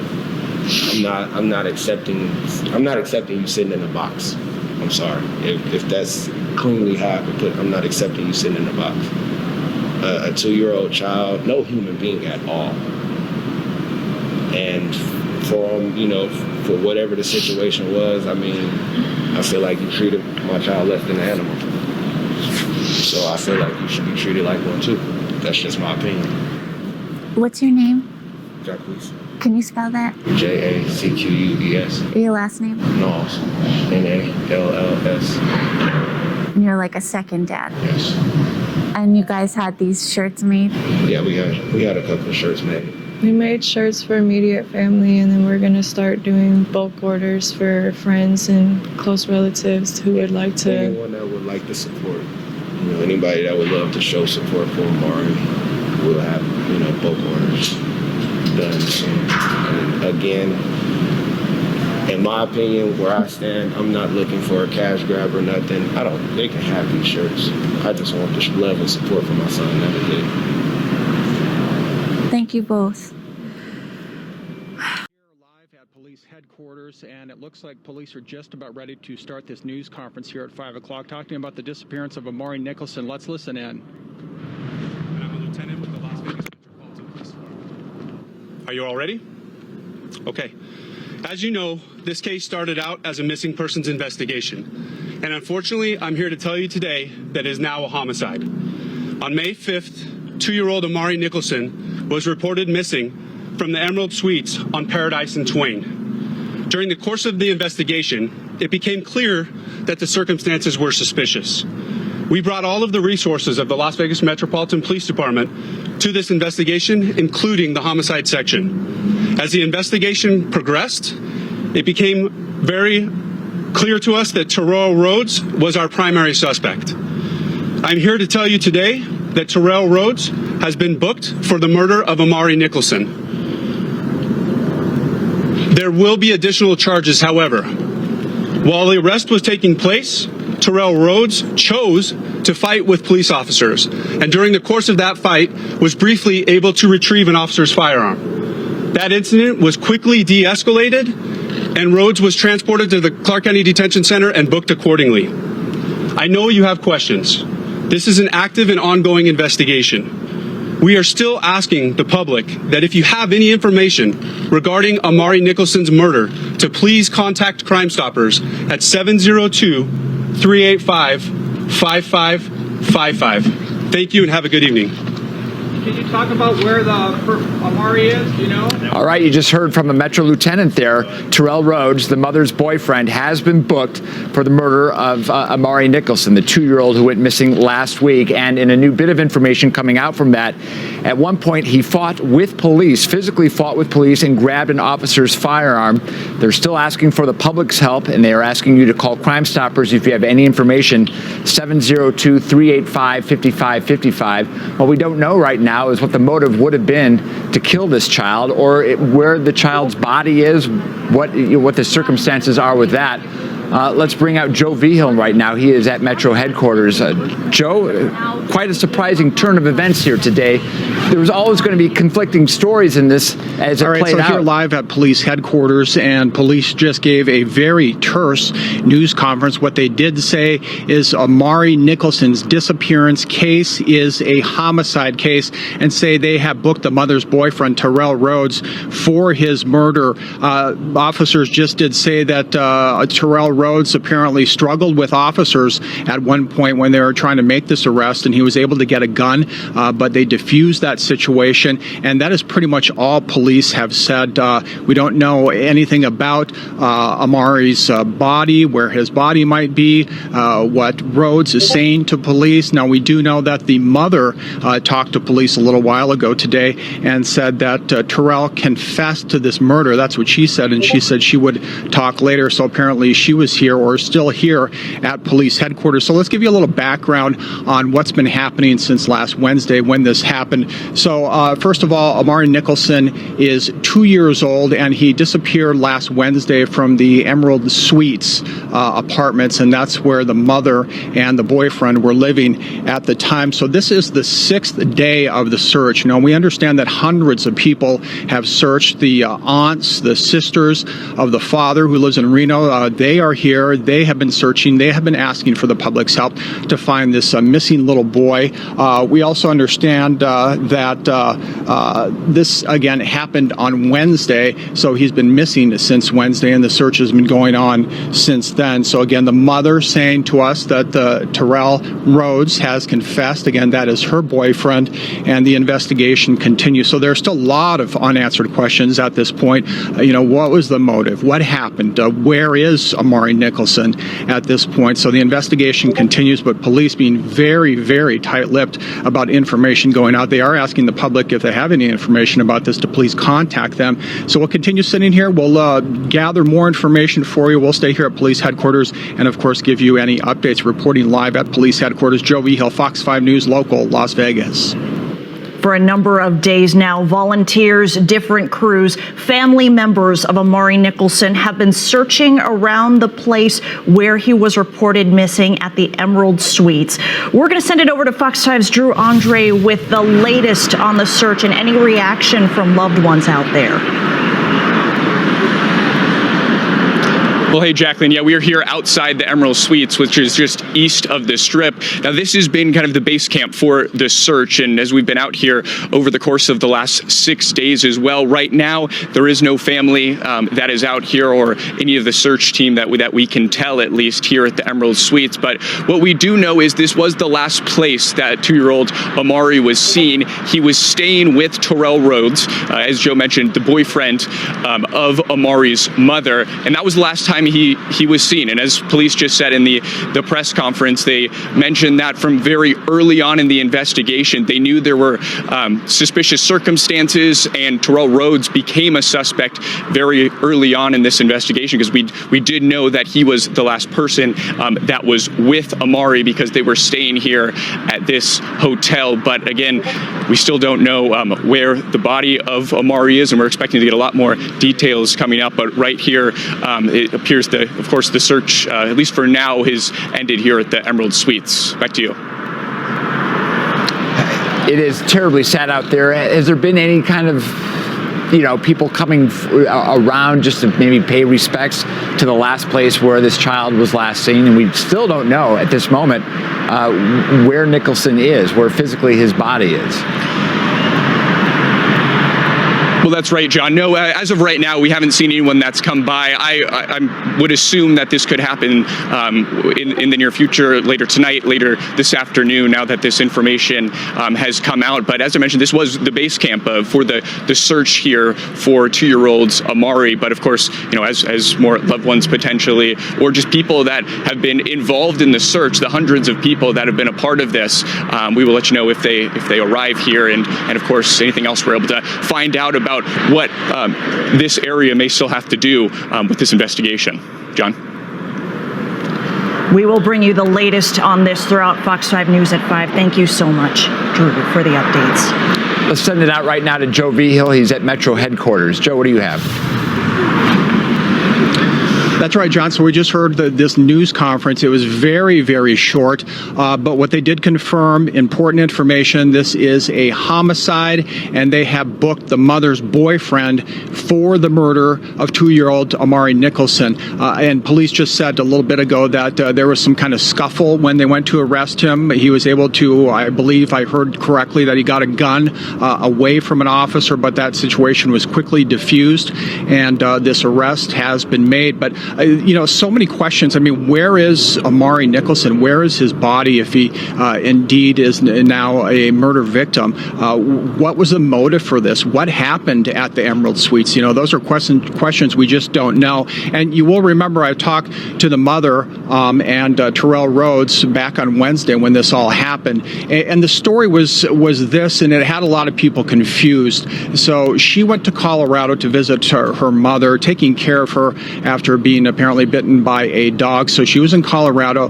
Terrell Rhodes was here at the Emerald Suites where they live, taking care of Amari. And the biggest confusion I think most people have about all of this is that she was telling him at one point that, hey, someone's stopping by, someone's coming over, but she never said who was coming over, and she also never said why they were coming over. So Terrell Rhodes basically took that, this is what he's telling me, by the way, took that as somebody was coming over. So he told me he gets a backpack ready. He starts to get things ready for Amari Nicholson to leave. And then as a woman approaches the door who described herself as a family member, and then they just took Amari. He says he made it a point to tell me that he did not give the child to the woman, but she took him. But then after this happened, he couldn't explain anything about the description. What was there a car? What was he wearing? Nothing like that. And he said that he searched around the Emerald Suites, which again, that was a confusing story for a lot of people. And as you heard from police, there are suspicions about this case, pretty early on. So again, that was the interview that we did last Wednesday. So again, if you're just tuning in, we're live here at police headquarters. Again, a news conference by police confirming now that the disappearance of Amari Nicholson is indeed a murder case, no longer a disappearance. But again, we don't know where the body is. We don't know what happened. But again, these are questions that we hope to answer soon. And police, again, if you're watching out there, are asking the public, if you know any information, you have any information, they want you to contact them. And the case is still obviously ongoing, so they're still looking for the public. At the same time, a small memorial started to pop up right here outside the hotel. Now, as you can see, that has just continued to grow. More candles, more balloons, and more signs for Amari. As you can see, the group here is growing even larger. Now, this isn't just friends and family that are here. There are also plenty of people that have been following this case that just wanted to show their support for the family, show their support for the 2-year-old that was killed. Now, we'll have much more coverage coming up. We're going to speak with some family members. But again, we are live here at the vigil for 2-year-old Amari Nicholson. Back to you.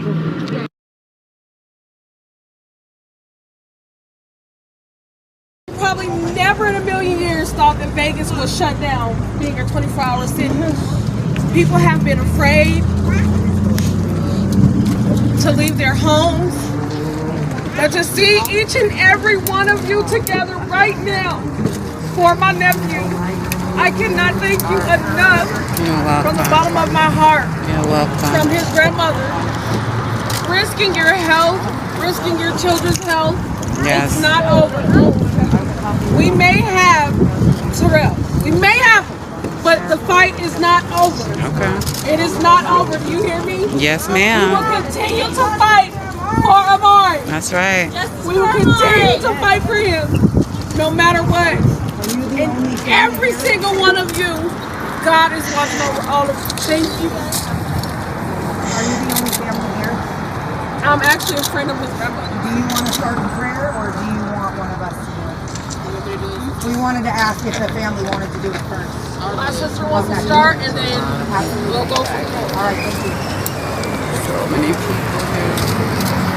Dear Heavenly Father, Lord, we come to you first. We want to thank you for allowing us to wake up and see another day. We want to thank you for blessing us, the blessings that we have been blessed in, Lord. We want to thank you for the blessings that have yet to come our way. Lord, we come to you, Lord. We ask that you give us, you give the family, Lord, peace and understanding, Lord. Amen. Lord, we ask that you just watch over all the babies, Lord, each and every one of them, Lord, everywhere, near and far, Lord. Lord, we ask that you just shine light on this situation, Lord. Lord, I ask that you give strength to my friend, Lord. Lord, I ask that you just help her in this time, Lord. Lord, I ask that you give her the understanding, Lord, to keep going, Lord. Lord, I ask that you send her the babies. an army of holy angels, Lord. Amen. To let her know that the baby is good now. He is at peace, Lord. He is no longer in pain, Lord. Amen. Lord, let her know that she is not in this alone, Lord. Jesus, we ask that you just help us, Lord. Continue to work, Lord. I ask that you bind him, Lord. I ask you convict his hands, his head, his heart, his mind, or anybody in this situation, Lord, that wronged that baby, that harmed that baby, that knew anything about that baby, Lord, that kept it from us, Lord. I ask that you convict them, Lord. Lord, I ask that you see us through this, Lord. Justice for Amari, Lord. Lord, I want to thank you. In Jesus' name we pray. Amen. Amen. Amen, baby. Anybody else want to speak? Any friends or family? She got some words to put on us. All right, so I'll go ahead. Carrie on the phone. Well, I'm going to try.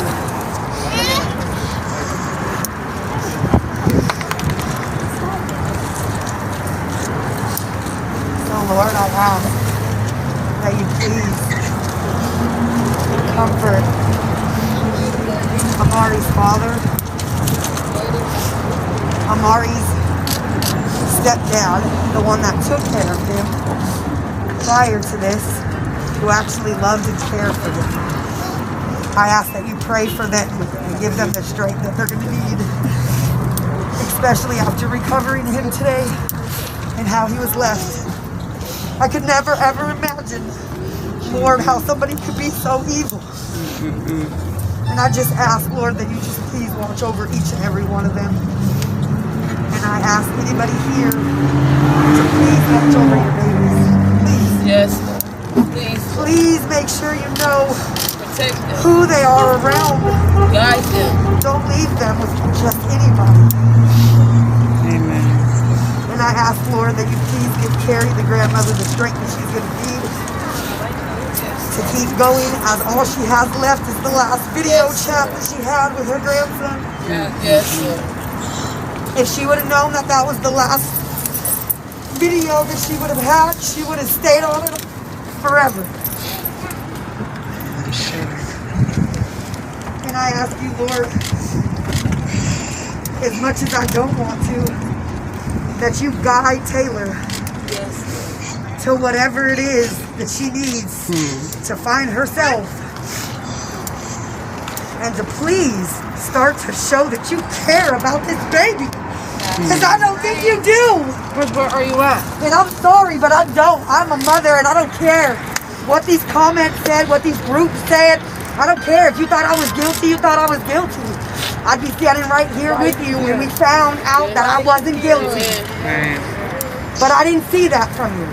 From the beginning, I knew the interview was not true. We already knew that. Ain't nobody came up 3 flights of stairs at 6 in the morning to get a baby. We already knew you was lying. So I'm glad that you confessed. I'm glad. I hope you couldn't sleep all of those nights. I really do. And I ask you, Lord, that you don't let him sleep right now. And I ask you, Lord, that you don't let Taylor sleep either. She needs to feel the pain that each and every one of these people standing here today feel. And she also needs to feel the pain that the Bio family is going to be going through because they didn't do nothing to that baby. And they never had that baby. And I just say thank you all for coming. This has really been hard on me as I was out each and every day hunting out hundreds of flies. And I was hoping for a different outcome. I really was because we were so quick on it and I was hoping that we were going to be able to really find him if he really was taken, even though we knew that that wasn't the story. But I just was hoping that it was going to be a different outcome. I have my girls here with me right now and I just couldn't imagine, and she was with me hunting out flies. And she wanted a different outcome too, and I'm sorry that we have to be here today, and I'm sorry for you, Carrie, and I'm sorry for the whole entire family who actually loved and cared for this baby. And Amari, may you rest in peace, baby, and may you...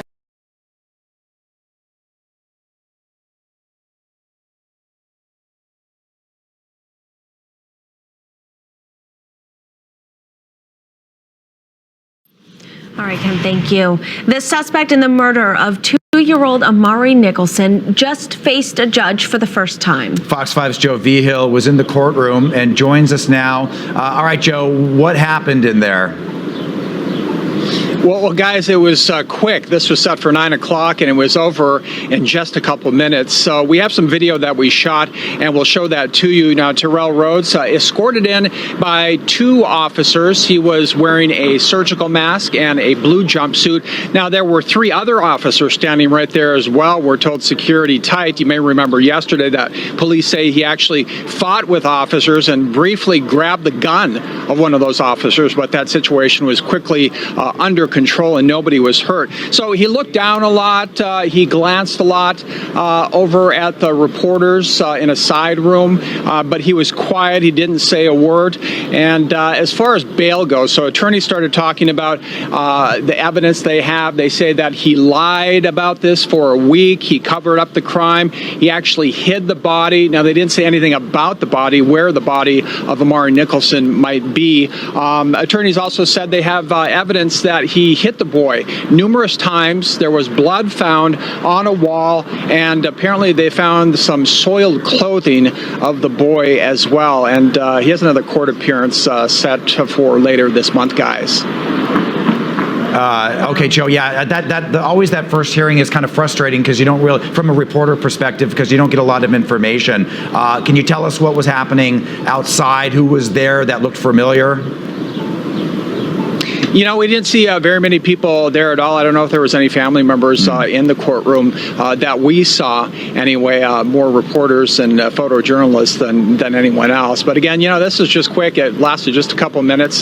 Didn't give a lot of details. Explained basically what I just said, and that he would be in court again short time later this month. Well, even though it was quick, Joe, you know, yesterday during a police press conference, that was about a minute and a half, and it sounds like we got more information regarding Amari's body and how they pegged the boyfriend for his murder than we were able to get in that police briefing yesterday. Because what did they tell us, if you can recap that? Yeah, indeed. Well, yeah, the news conference yesterday was a minute 30, maybe. They just came in. They talked about they were booking him, and they didn't say anything about where the body might be. They didn't describe any details of what happened. So you're right, though. We did get more details inside here. They talked about, you know, finding soiled clothing of the child, blood on the wall. They didn't say exactly where that blood was. Was it at the Emerald Suites? Was it somewhere else? They didn't specify. And of course, the big question we don't know at this point is, you where is Amari Nicholson's body? Yeah. Nobody's talked about that yet. We're just not hearing. People are being very tight-lipped about this, but the information will continue to trickle out, and we'll continue, of course, to watch it for you. Yeah, Did you say there was a date for the next hearing? Yes, later this month. I believe it was the 22nd. I'll have to double check my notes, but it's coming up here pretty quick. Yeah, they talk so fast in court when they're setting dates, and a lot of legal jargon there. Joe, this case is just so sad. Of course, this is not the outcome that anybody in the community was hoping and praying for a week ago when we brought you the news that he was missing. And one thing you have to keep in mind, again, the attorney said that, he lied about this and he covered it up for a week. So remember, we had all these people out there searching. We had hundreds of volunteers out there handing out flyers. They're knocking on doors. They were in the Emerald Suites area, just trying to get any information they could to anyone. I talked to the father of the boy yesterday, and he was talking about how he was trying to make contacts up from here, up through San Francisco, trying to get those flyers out to any and everyone, because he said that, it's possible with the time that had gone by that someone could have driven from Las Vegas to New York. So he was trying to expand the search, as far as he could. He was talking about Canada, and then he even said, hey, if the whole world looks just for 20 seconds, we can find him. Yeah, and Joe, I just have one more question. Everybody's searching, but unfortunately this all happened. Sure. Very quickly, I know you spoke with the suspect Rhodes last week when Amari was reported missing. Do you know if he was also out there as part of the search party? We never heard that, and I guess that's some of the criticism that, people leveled at the mother and him, that maybe they weren't doing enough to search. Where were they out there? Were they searching? We know that they weren't communicating with the father's family, and yesterday you heard from a sister of Amari's father, and, she was tearing up. She said, hey, we're mothers. We understand, this must be awful, but, hey, Mom, we're willing to work with you and find your child. But again, there was just a lot of criticism from those two about their search efforts. And just quickly, just kudos to Metro, because you mentioned that he did grab for that gun, and the fact that they were able to apprehend him safely, and it is also great news too. That's right. Got it under control. Nobody was hurt. That could have been a very dangerous and scary situation. Absolutely. All right. Joe Vigil, thank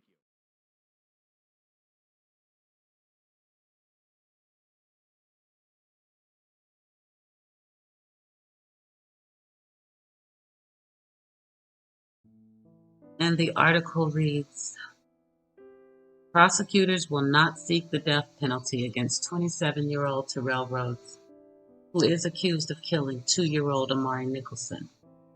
Clark County District Attorney Steve Wilson sent the following statement to the IT.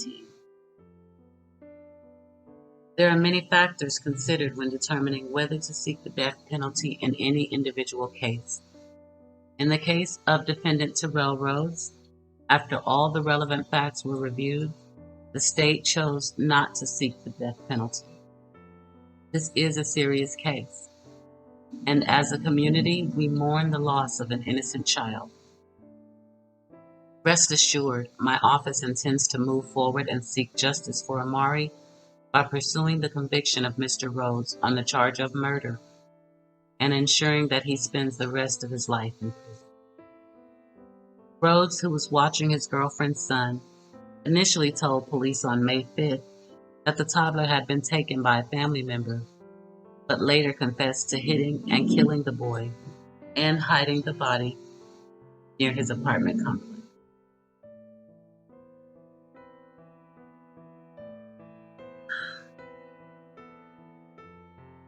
So precious. Rhodes is charged with first-degree murder in the death of Amari Nicholson. Rhodes also faces 10 additional charges after he grabbed an officer's gun in a police interview room.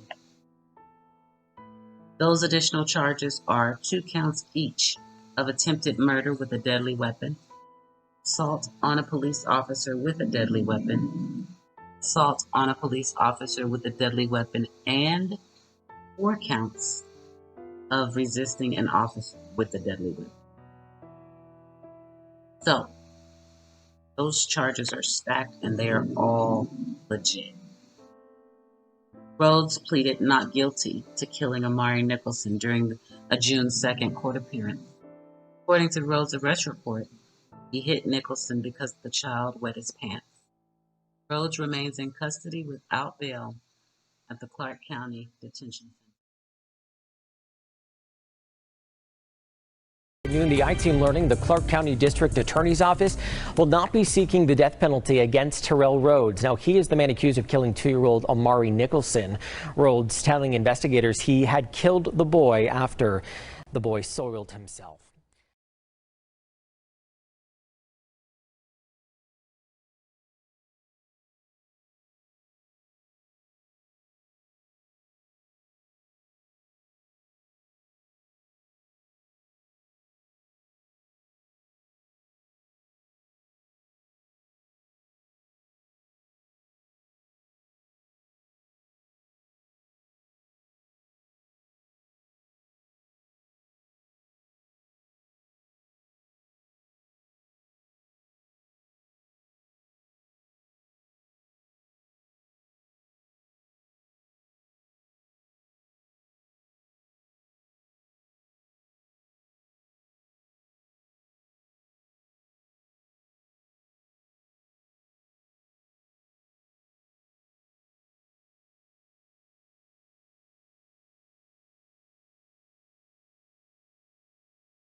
Oh my God, I couldn't hit the start record button fast enough. That's my baby sister in the background, y'all, but I'm not rewinding anything. This is breaking news. We finally get to see Terrell Rhodes grab the detective's gun and fight with the officers. The rest of those felony charges that are on his record, we have video surveillance of him in the interrogation room fighting with the officers. Oh my God. Okay, I gotta be quiet for a minute and 42 seconds. Get me out of here. He's crying. You little punk. Don't cry now. You didn't cry when you was beating on that baby. Sorry, I said I gotta be quiet, don't I? I can't go back. I can't go back, he said. What are you doing? Jesus, Mary and Joseph. It was all a setup. It was, oh, she punched him in the head a couple of times. My God, this got ugly. It was really going to kill himself with the gun? Drop the gun! Drop the gun! Drop the gun! Oh my God. Drop the gun! He is punching the hell out of him. You got his hands? No, he had to have some bruises. But drop the gun! Terrell, drop the gun! You're making things worse! This excessive force right here is called for. Right, drop the gun! It's justifiable. I got his right hand. I got his right hand. Where's the point?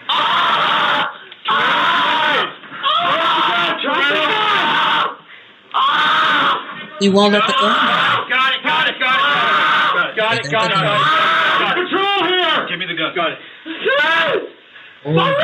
He took it. Stop resisting there, alright? Stop resisting! Grab the cop's gun, will you relax? Get patrol here. I don't have a radio.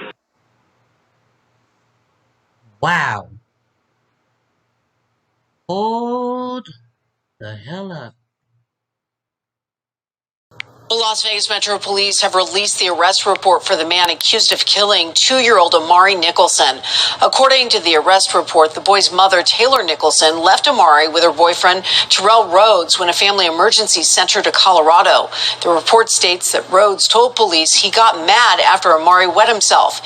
He admitted to police that he punched the boy several times. The boy stopped breathing, so he tried to give him CPR, but Amari died. Rhodes was arrested and faces an open murder charge. Biological father, Giorgio Hayes, goes live, searching for his son Amari. Here. Can you pass these out? I will. Yeah. That's my son. Oh, it's your son? Yeah. I just from Colorado here? No, I drove from Reno here. Oh, so you see, are Reno. Yeah, so you see me in person. That's my son. I'm out here looking for him too. All right? Yeah. Who was the boyfriend? Why did he say he was with the sister? Look, they lying. My sister ain't got him. He would be with me right now. I wouldn't be out here looking. I got a 2-week-old baby girl. He lying. They don't know where the fuck my baby is. They playing games. But anything, man, just pass these out for me, all right? All right, you have a good one. God bless you. Hey, y'all heard about that missing boy around here? Huh? It's my son. His name Amari. Oh, little fella. That's my son. Yeah. Anything, you hear anything, please? All right. Yeah. Anything, you hear anything, please? All right. Yeah, nigga, I'm out here for mine. Yeah, nigga, we out here. For mine. Yeah. Yeah, nigga, I'm out here for mine. Solo. I got flyers. What they doing? I got flyers? Yeah. Yeah, I'm out here for mine. You motherfucking right. You motherfucking right. And I ain't the only one, too. You motherfucking right. Yeah, I'm out here for mine. Where is 2-year-old Amari Nicholson? What do you think happened? I'm gonna try to go out the other side of the building and see if. I think I was saying the area is not the best over here. So, I wouldn't be surprised if it was on some one-way in, one. Do you know where the cops were over here earlier? Where the crime scene tape was for the baby? Oh, on the backside? Backside of this building? Yeah, everybody on that side. At the Emerald, right? Mm-hmm. But didn't they come over here after? Because they found the back of this place? Like between the wall back there by McDonald's and stuff? By the office? Yeah. Oh. Other side of the office is a little side gate right there. Oh, wait, baby. I was looking at this opening, not the first one, right? Are you pointing down there by the street? Down there on the end. In the back lot. Oh, my God. He tried to bury him under rocks and stuff. Lord have mercy. I hope he burn in hell. Somebody gonna get him. Oh, yeah. About this baby, they found another baby back there in the dumpster. In the same place? Nah, in McDonald's parking lot. Oh, that one, that's what they were talking about was in the dumpster. Yeah, that was another baby. Yeah, it was another baby. And then they found another one around the corner. Are you kidding? What's going on over here on It's Twain? like 3 babies gone in this whole day. And only one of them on the news. That's what's the problem. Wow. I mean, no, everybody thought the dumpster, they said it was a baby in the dumpster, baby in the wash. And they thought it was this baby. So there was 2 other babies. Those was 2 other actual babies, but not him, or at least for sure the dumpster. It was different areas that we talked about. Shit. And like, this is the side gate right here. I said he must have hopped the wall to get anywhere between the building right there. This one right here, the wrought iron in the middle? Yeah. With the baby, what, on his back? That's crazy. Isn't it crazy? Like, back? I'm like, how did he? I don't know how he got back there, but they said he walked through his back cut. Right here? Yeah, he this went through the back cut right here. And around that little wall. Back around that wall. Wow. Thank you so much. The baby, it was in the cut back there. Oh my God. And the only way you get in there is if you jump it, because that ain't open to the public, right? Normally or something? No, they just locked it today. Oh, okay. So nobody else can get back there. Yeah, that's a lock today they just put on it. That's the baby right there. was. So he was back there. To the left, though. You can go around the corner like right when you go around that wall right there is rocks over there. He was trying to bury it. Under these kind of rocks. Yeah, like it ain't big even. boulders and stuff. Yeah. You can't even get no. Oh my God. Thank you. You're welcome. I really sweets between 3. He was in here, and this wasn't locked. But he did say he jumped over the gate. But he also said this lock wasn't usually here. He went back through there, made a left around that corner, and tried to bury the baby under some rocks. Now we know where. Now we know where his final resting place was. Until he is probably, we gotta turn a corner. Oh, I forgot we have the whole dispensary and McDonald's and 7-Eleven. So I don't know if he carried this baby on his back. I just don't know how he did that. I mean, I figured he put him up. I told my son when he was little, I used to put him up over my shoulder and take him in the house when he fell asleep in the car. Behind that brown wall that we're looking at straight ahead. This one? Yeah. You can't go in there because that's the dispensary. You can't go in there without going in there and showing your ID. And you don't need to be in there anyway. I wouldn't try to do it. Yeah, I know. There's no, we can't get any closer than we just got. Like, so it looks like it wasn't A, it was J. And maybe he said J, did he? And I misunderstood? No, he definitely said A. Okay, it's not A, it's J. So show the apartment upstairs. So the apartment that they lived at was the one with the mattress. I'm pointing at it, you'll see it right here. There's a mattress. Mattresses outside. They basically stripped the apartment, it looks like. So we're going to take a walk up there to the 3rd floor. And then we're going to walk over to... Now, I'm wondering if he could have stayed upstairs and walked around instead of coming down. So we'll go up, and we're going to go around and see if we can get around there. See what I'm saying? To the other side of this building and then come down. Because that would have put him closer to the wall. Okay, so get your focus on him. I got it. Look at what you're recording. Okay. Okay? If you want to go first, go ahead. Because I ain't trying to have people all over this. Okay.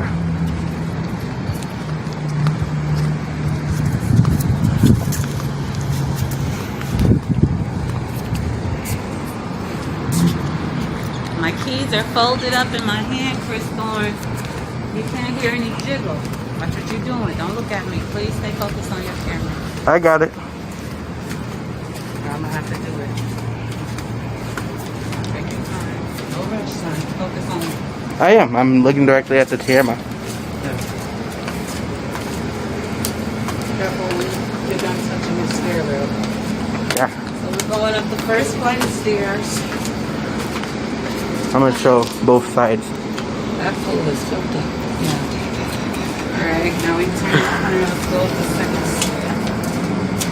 Looks like it's going to be 3107 or 3108. I mean 3107 or 3109. We'll show that.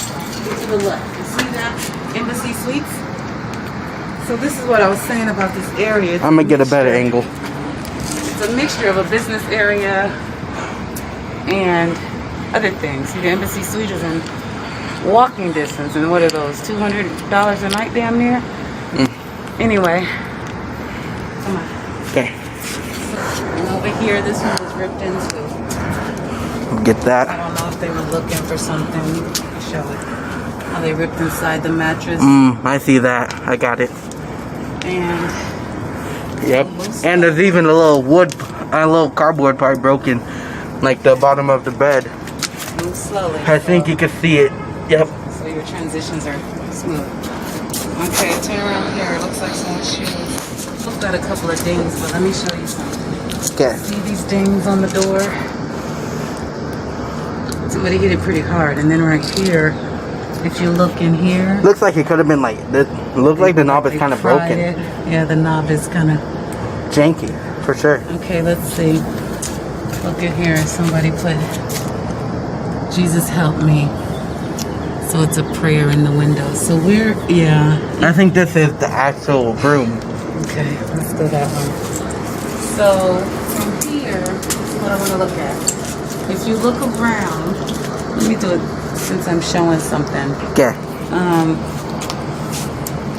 That's building A across the way. And I don't see a camera on that building. I know y'all can't see it like that, but I don't see it. And then this building over here, I can't see that letter. Is it B? That's building B. It's crazy. When we looked around, all we saw were like lights. There's like no cameras around here that we could see. No. Like there's only one on the suites that we showed you last time in the walkthrough, where we showed where Amari was found. There was cameras over there, but way in the back where you couldn't see, you know, the guy actually do. I'm gonna zoom in here because it looks like to me these are stickers. And then we found out. Look at that. The store that they used to go to. That definitely could be blood, and it looks like a sticker that's pointing at. I don't know, but that could be from the police. I'm assuming there's another stain there. Take those, please. Okay. And that stain has a sticker by it as well. So I'm thinking those are two little blood stains that they wanted to point out.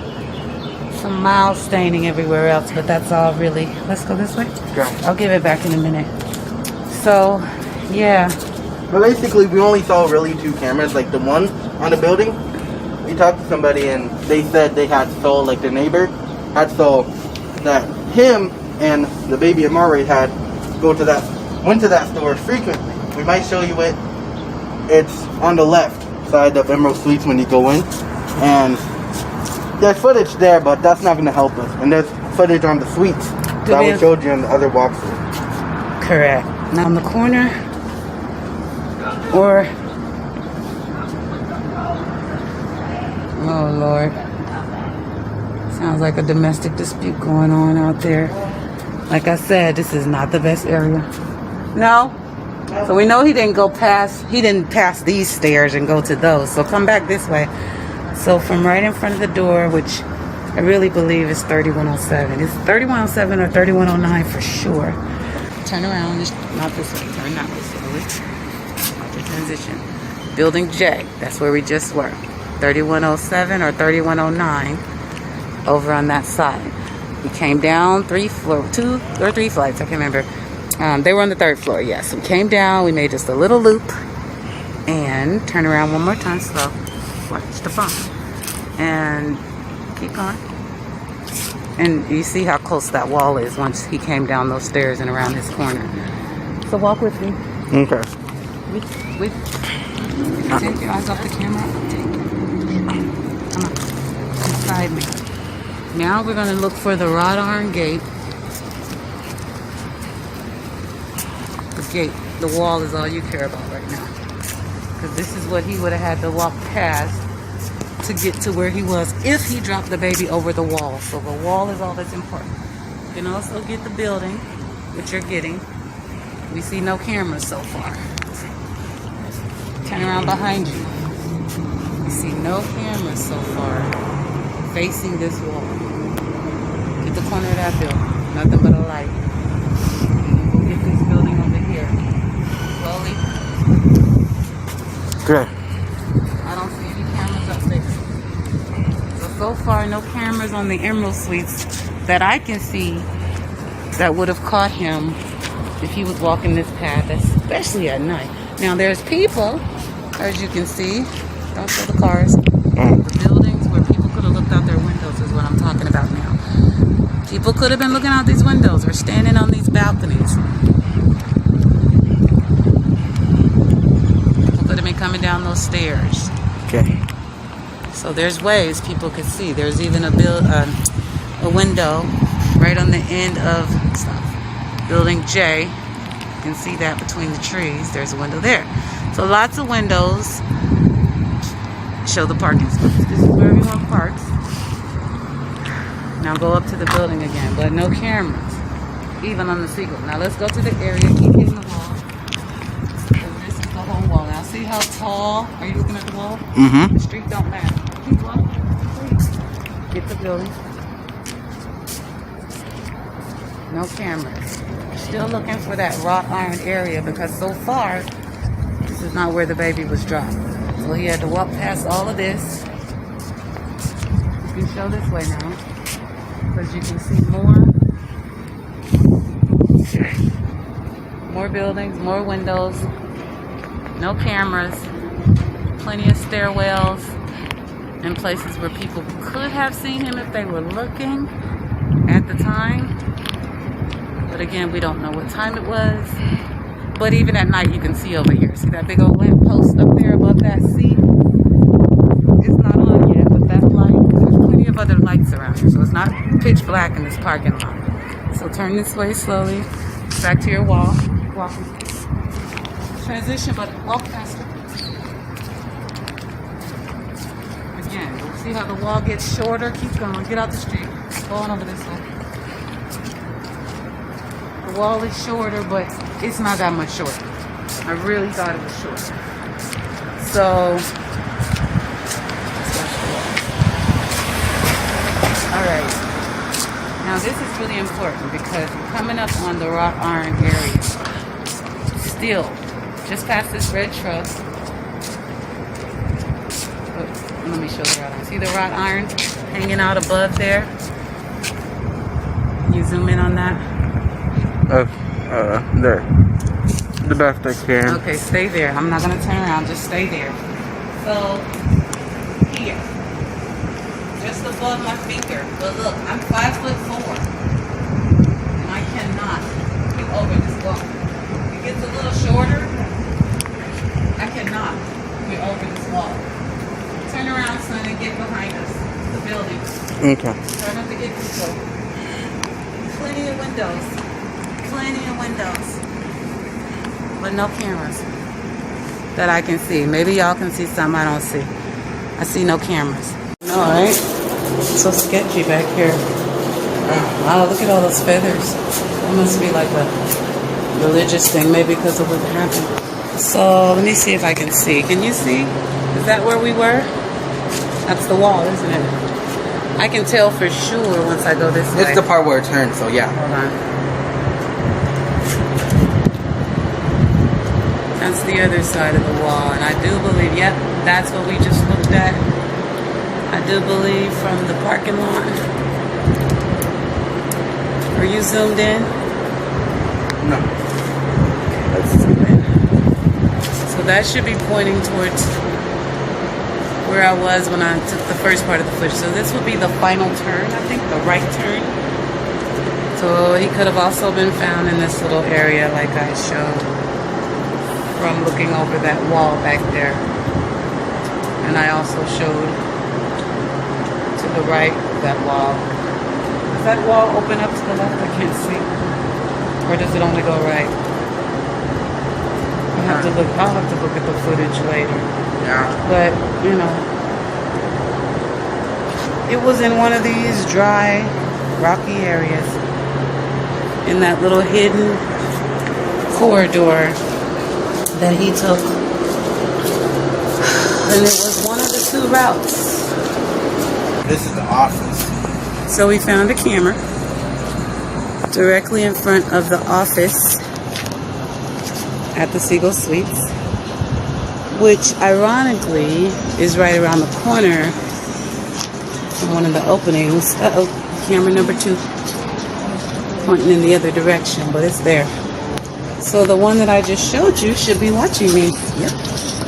If I were to be coming around here and I had, but look, there's no way he could have dropped the baby from here. We only came in here to show you the area between the wall where the baby was found. Okay, that's the dispensary. You can see the green border of the building. So it was certainly back this way. And there is a camera, as you guys just saw before I came in here. But he wouldn't have come in this way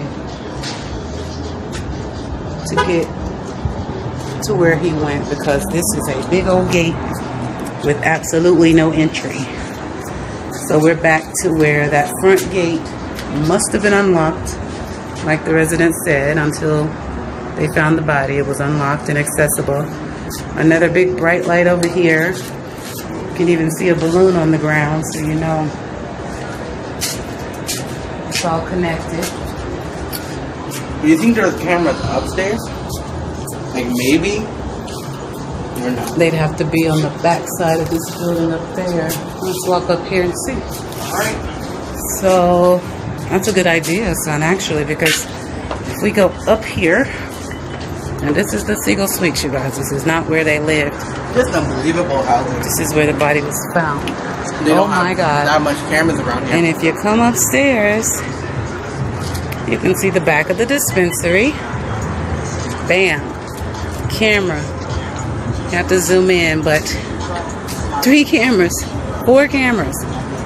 One on the front of the dispensary, not the front side. Back side. There's 2. And there's a 4th one at the end of the building. These are all facing in the back, but they cannot, I repeat, cannot see back here. And this is the area.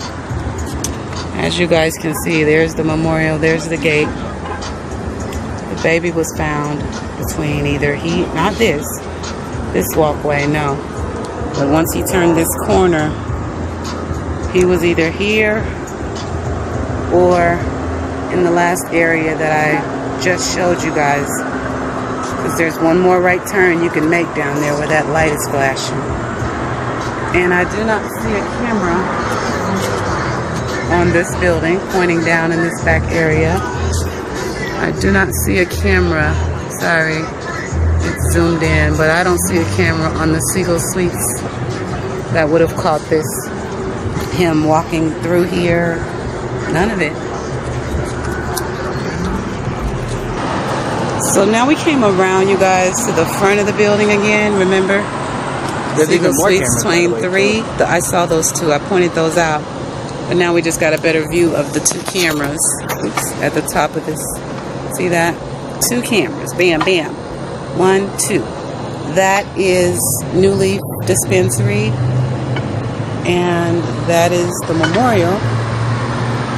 But again, I don't know. Maybe this camera here on the right, it's pointed more in their back parking lot. But I don't know. I don't know how, maybe the cops, I'm sure the cops are seeing what footage they have, because there's a possibility. I mean, depending on the technology they have going, maybe they could zoom in. That one? It could have. It's far away, but that could easily get a great video right here. I can't zoom in anymore, but straight across, you guys. See where that, those are my nails, Chris, by the way. See that, I don't know if you can see the red flashing light, but the white part of the building directly across the street, top left of the screen, white, it's just white. There is a camera up there. You can see the red and blue blinking. We have a lot of those in Las Vegas. The cops put them up there. Like monitoring stations. It may have caught something. So I just wanted to show one more thing. This is the corner of Sands, also known as Twain, at a certain point, and Paradise. That is a beautiful, I believe the Elysian is a condo. Sorry, I can't make it not blurry. But anyway, beautiful. And that all is going more towards the strip and everything. The strip is in front of us, as you can see, the lake. All right, so we're gonna just give you an idea of this area, how it's mixed, like I said in the last video, between sketchy and business district. A little classy, a little nasty. It's all over here. So that's the Emerald Suites. Stephen, focus. Okay. Okay, you can come down so we can actually see the street and the things I'm going to call out. The sign is good. Okay. Down, get the buildings. So then you have a little 76 gas station. Down apartments. What I was told is that Terrell used to walk the baby over here all the time to the Speedy Mart. Make sure it's not blurry. I think you're zoomed in. If you zoom out, it won't blur so much. Right next to this Speedy Mart, the Embassy Suites. Okay, and Anybody that knows hotels, they know the Embassy Suites. Very high end, very expensive. And if you keep on going, you've got what they call a resort style apartment. I do have some cars behind me. They're going around. Get the apartment right here, Evo. Stay down low. See? And then you go down this Edison Street. Down that street, a mess. Mardi Gras Hotel, it's okay. It's okay. Nothing's by the hour or anything, but you know, I'm just showing you the difference in the ambiance around here. Got the Diplomat Apartments, and go up high, you got the Renaissance Hotel up high. Okay.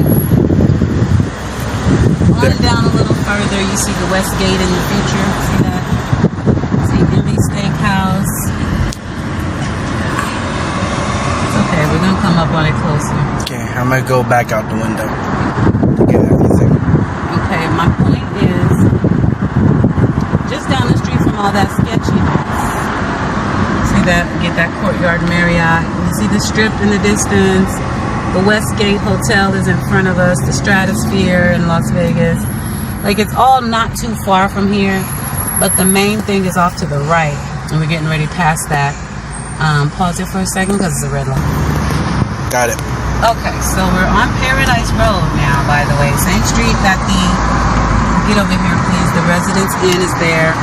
Same street that the Emerald Suites is on. Emerald Suites is not known for being like a sketchy, ratty place, but depending on the side of town it's on, you know, that's the caliber of the hotel. Get this building to the right. That is the Las Vegas Convention Center. And this is where all of our conventions go. So a lot of businessmen come here. They have a magic show, the ASD, all those big shows right down the street. So I'm just showing it's a mixture over here. It's not necessarily the worst area of town. Right on that corner, it's just ugly. That whole, once you go down Twain, I'm gonna get ready to stop.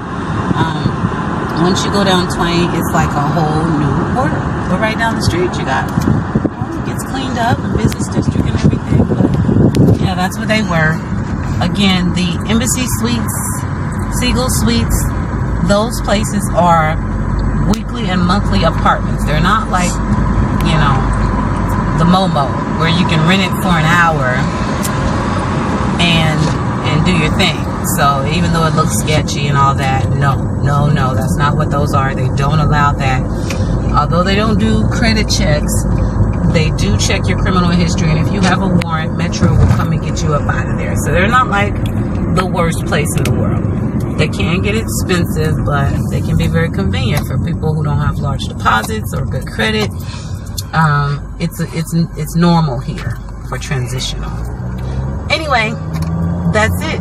We just showed you where the baby was, somewhere between the walls. We just showed you. We showed you where the actual murder took place, from what we understand, inside of Building J. And that's all we got right now, you guys. We're still waiting on the news to tell us more. Of course, Terrell missed his last court date. They're saying he was quarantined due to COVID-19. But, so Paradise up there. That's it. I don't know why your phone blurs, but Paradise is the road that it all took place on. That's where the Embassy Suites, Emerald Suites, Las Vegas is. And rest in peace, Amari.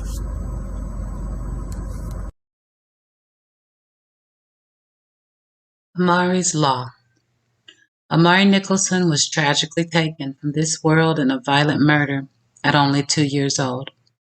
When his mother's boyfriend confessed to police, we knew our mission had drastically changed. Our hearts sank. Our worst fears were becoming reality. Amari was beaten to death. If you turn on the news, you'll hear 3 more children were murdered. And the same tomorrow and the day after. The cycle never stops. Oftentimes we hear CPS was involved, but the child ended up murdered months after. Amari was left in the care of the mother's boyfriend and trusted him with his life, only for him to get beaten to death. We want to introduce a bill to help protect children, improve missing protocols, and hold accountability on those who harm children, including those working in careers meant to protect children. CPS, too many flaws in the laws that keep these children in the grasp of their abuser. And more tragically, often than not, they end up murdered, with plenty of warning signs for CPS. Amari's Law. The caregiver of the children should be held to some accountability if they know the person they are leaving their child or children with have history of abuse or neglect on them, or the child or children, or any others. There's too many options available to ensure that kids have a safe child care and safe places to live, shelters for domestic violence victims and children. These are extreme abuse cases, meaning they complied to CPS programs just to comply, but still physically abused the child or murdered the child. An example? The responsible custodian of the child knowingly placed their child in a circumstance that results in death or reckless endangerment. If laws are in place, we are hoping that parents might be more responsible with whom they allow around their children. We cannot deny that there is a problem with these very circumstances when every week there are multiple stories a child was murdered by a non-blood relative or caregiver. There will always be exceptions due to circumstances out of the parent's control: babysitter, daycare, foster care. If these cases occur, the evidence will clear the parents of any wrongdoing. Nothing in this bill will hold parents responsible for unknowingly leaving your child with a murderer. That's not what this bill is targeting. If the person chooses to stay in a relationship or home with the abuser, that person should make arrangements for the child or children to live someplace else then. Cases of clear, reckless endangerment need to be held accountable. Improved missing child alert system. Improved programs nationwide that extend the criteria of what meets the standards of an existing program Amber Alert. We already have a nationwide Amber Alert system, but did you know each state can vary? And more importantly, it's the police officers in the abducted area that makes the call of whether or not the child meets the criteria of an Amber Alert. It comes down to whether or not that child meets the criteria in that certain officer's eyes. They use the best judgment system to assist each situation. That time can mean all the difference in finding a missing or abducted child. Certain states, the criteria requires a vehicle description, but in tourist states and areas, this can prove to be a problem. Valuable time wasted while a child has been taken on foot.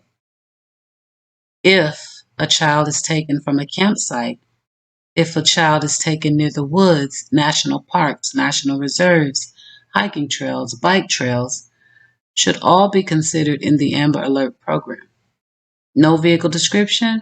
No problem. Also, a text alert system for children lost or taken on foot nationwide. Example, we get an alert on our phones in my community if a child is out wandering or lost. We all receive an alert with the description of the child, age, height, clothes last seen in, and affected area. Not every state has this, and we think it is vital in high population areas. Child Protective Services. If you've ever volunteered for CPS, you know that Child Protective Services and the laws in place that they follow are structured to actually keep families together. But if you've ever had to deal with them from a citizen's point of view, the experience is varied from case to case. Often there are cases children are left to die in homes they should have been removed from. In order for CPS to change, we have to research those laws by state and see where they need improvement. It's not an easy task, but we can fight for it together. We need serious improvements with these government programs that exist to protect these innocent children and help build stronger families. There have been many CPS cases where the mother has also been a victim of abuse, and there has been no protective program to save them. If we can create a special program that specializes in these extreme abuse cases, we can save more families. We also want to work on building community outreach programs in Amari's name. We are willing to team up with other nonprofits in different areas of the country to establish this. This is just a rough draft of what we would like to include in Amari's law. It's open for debate and it's open for improvement.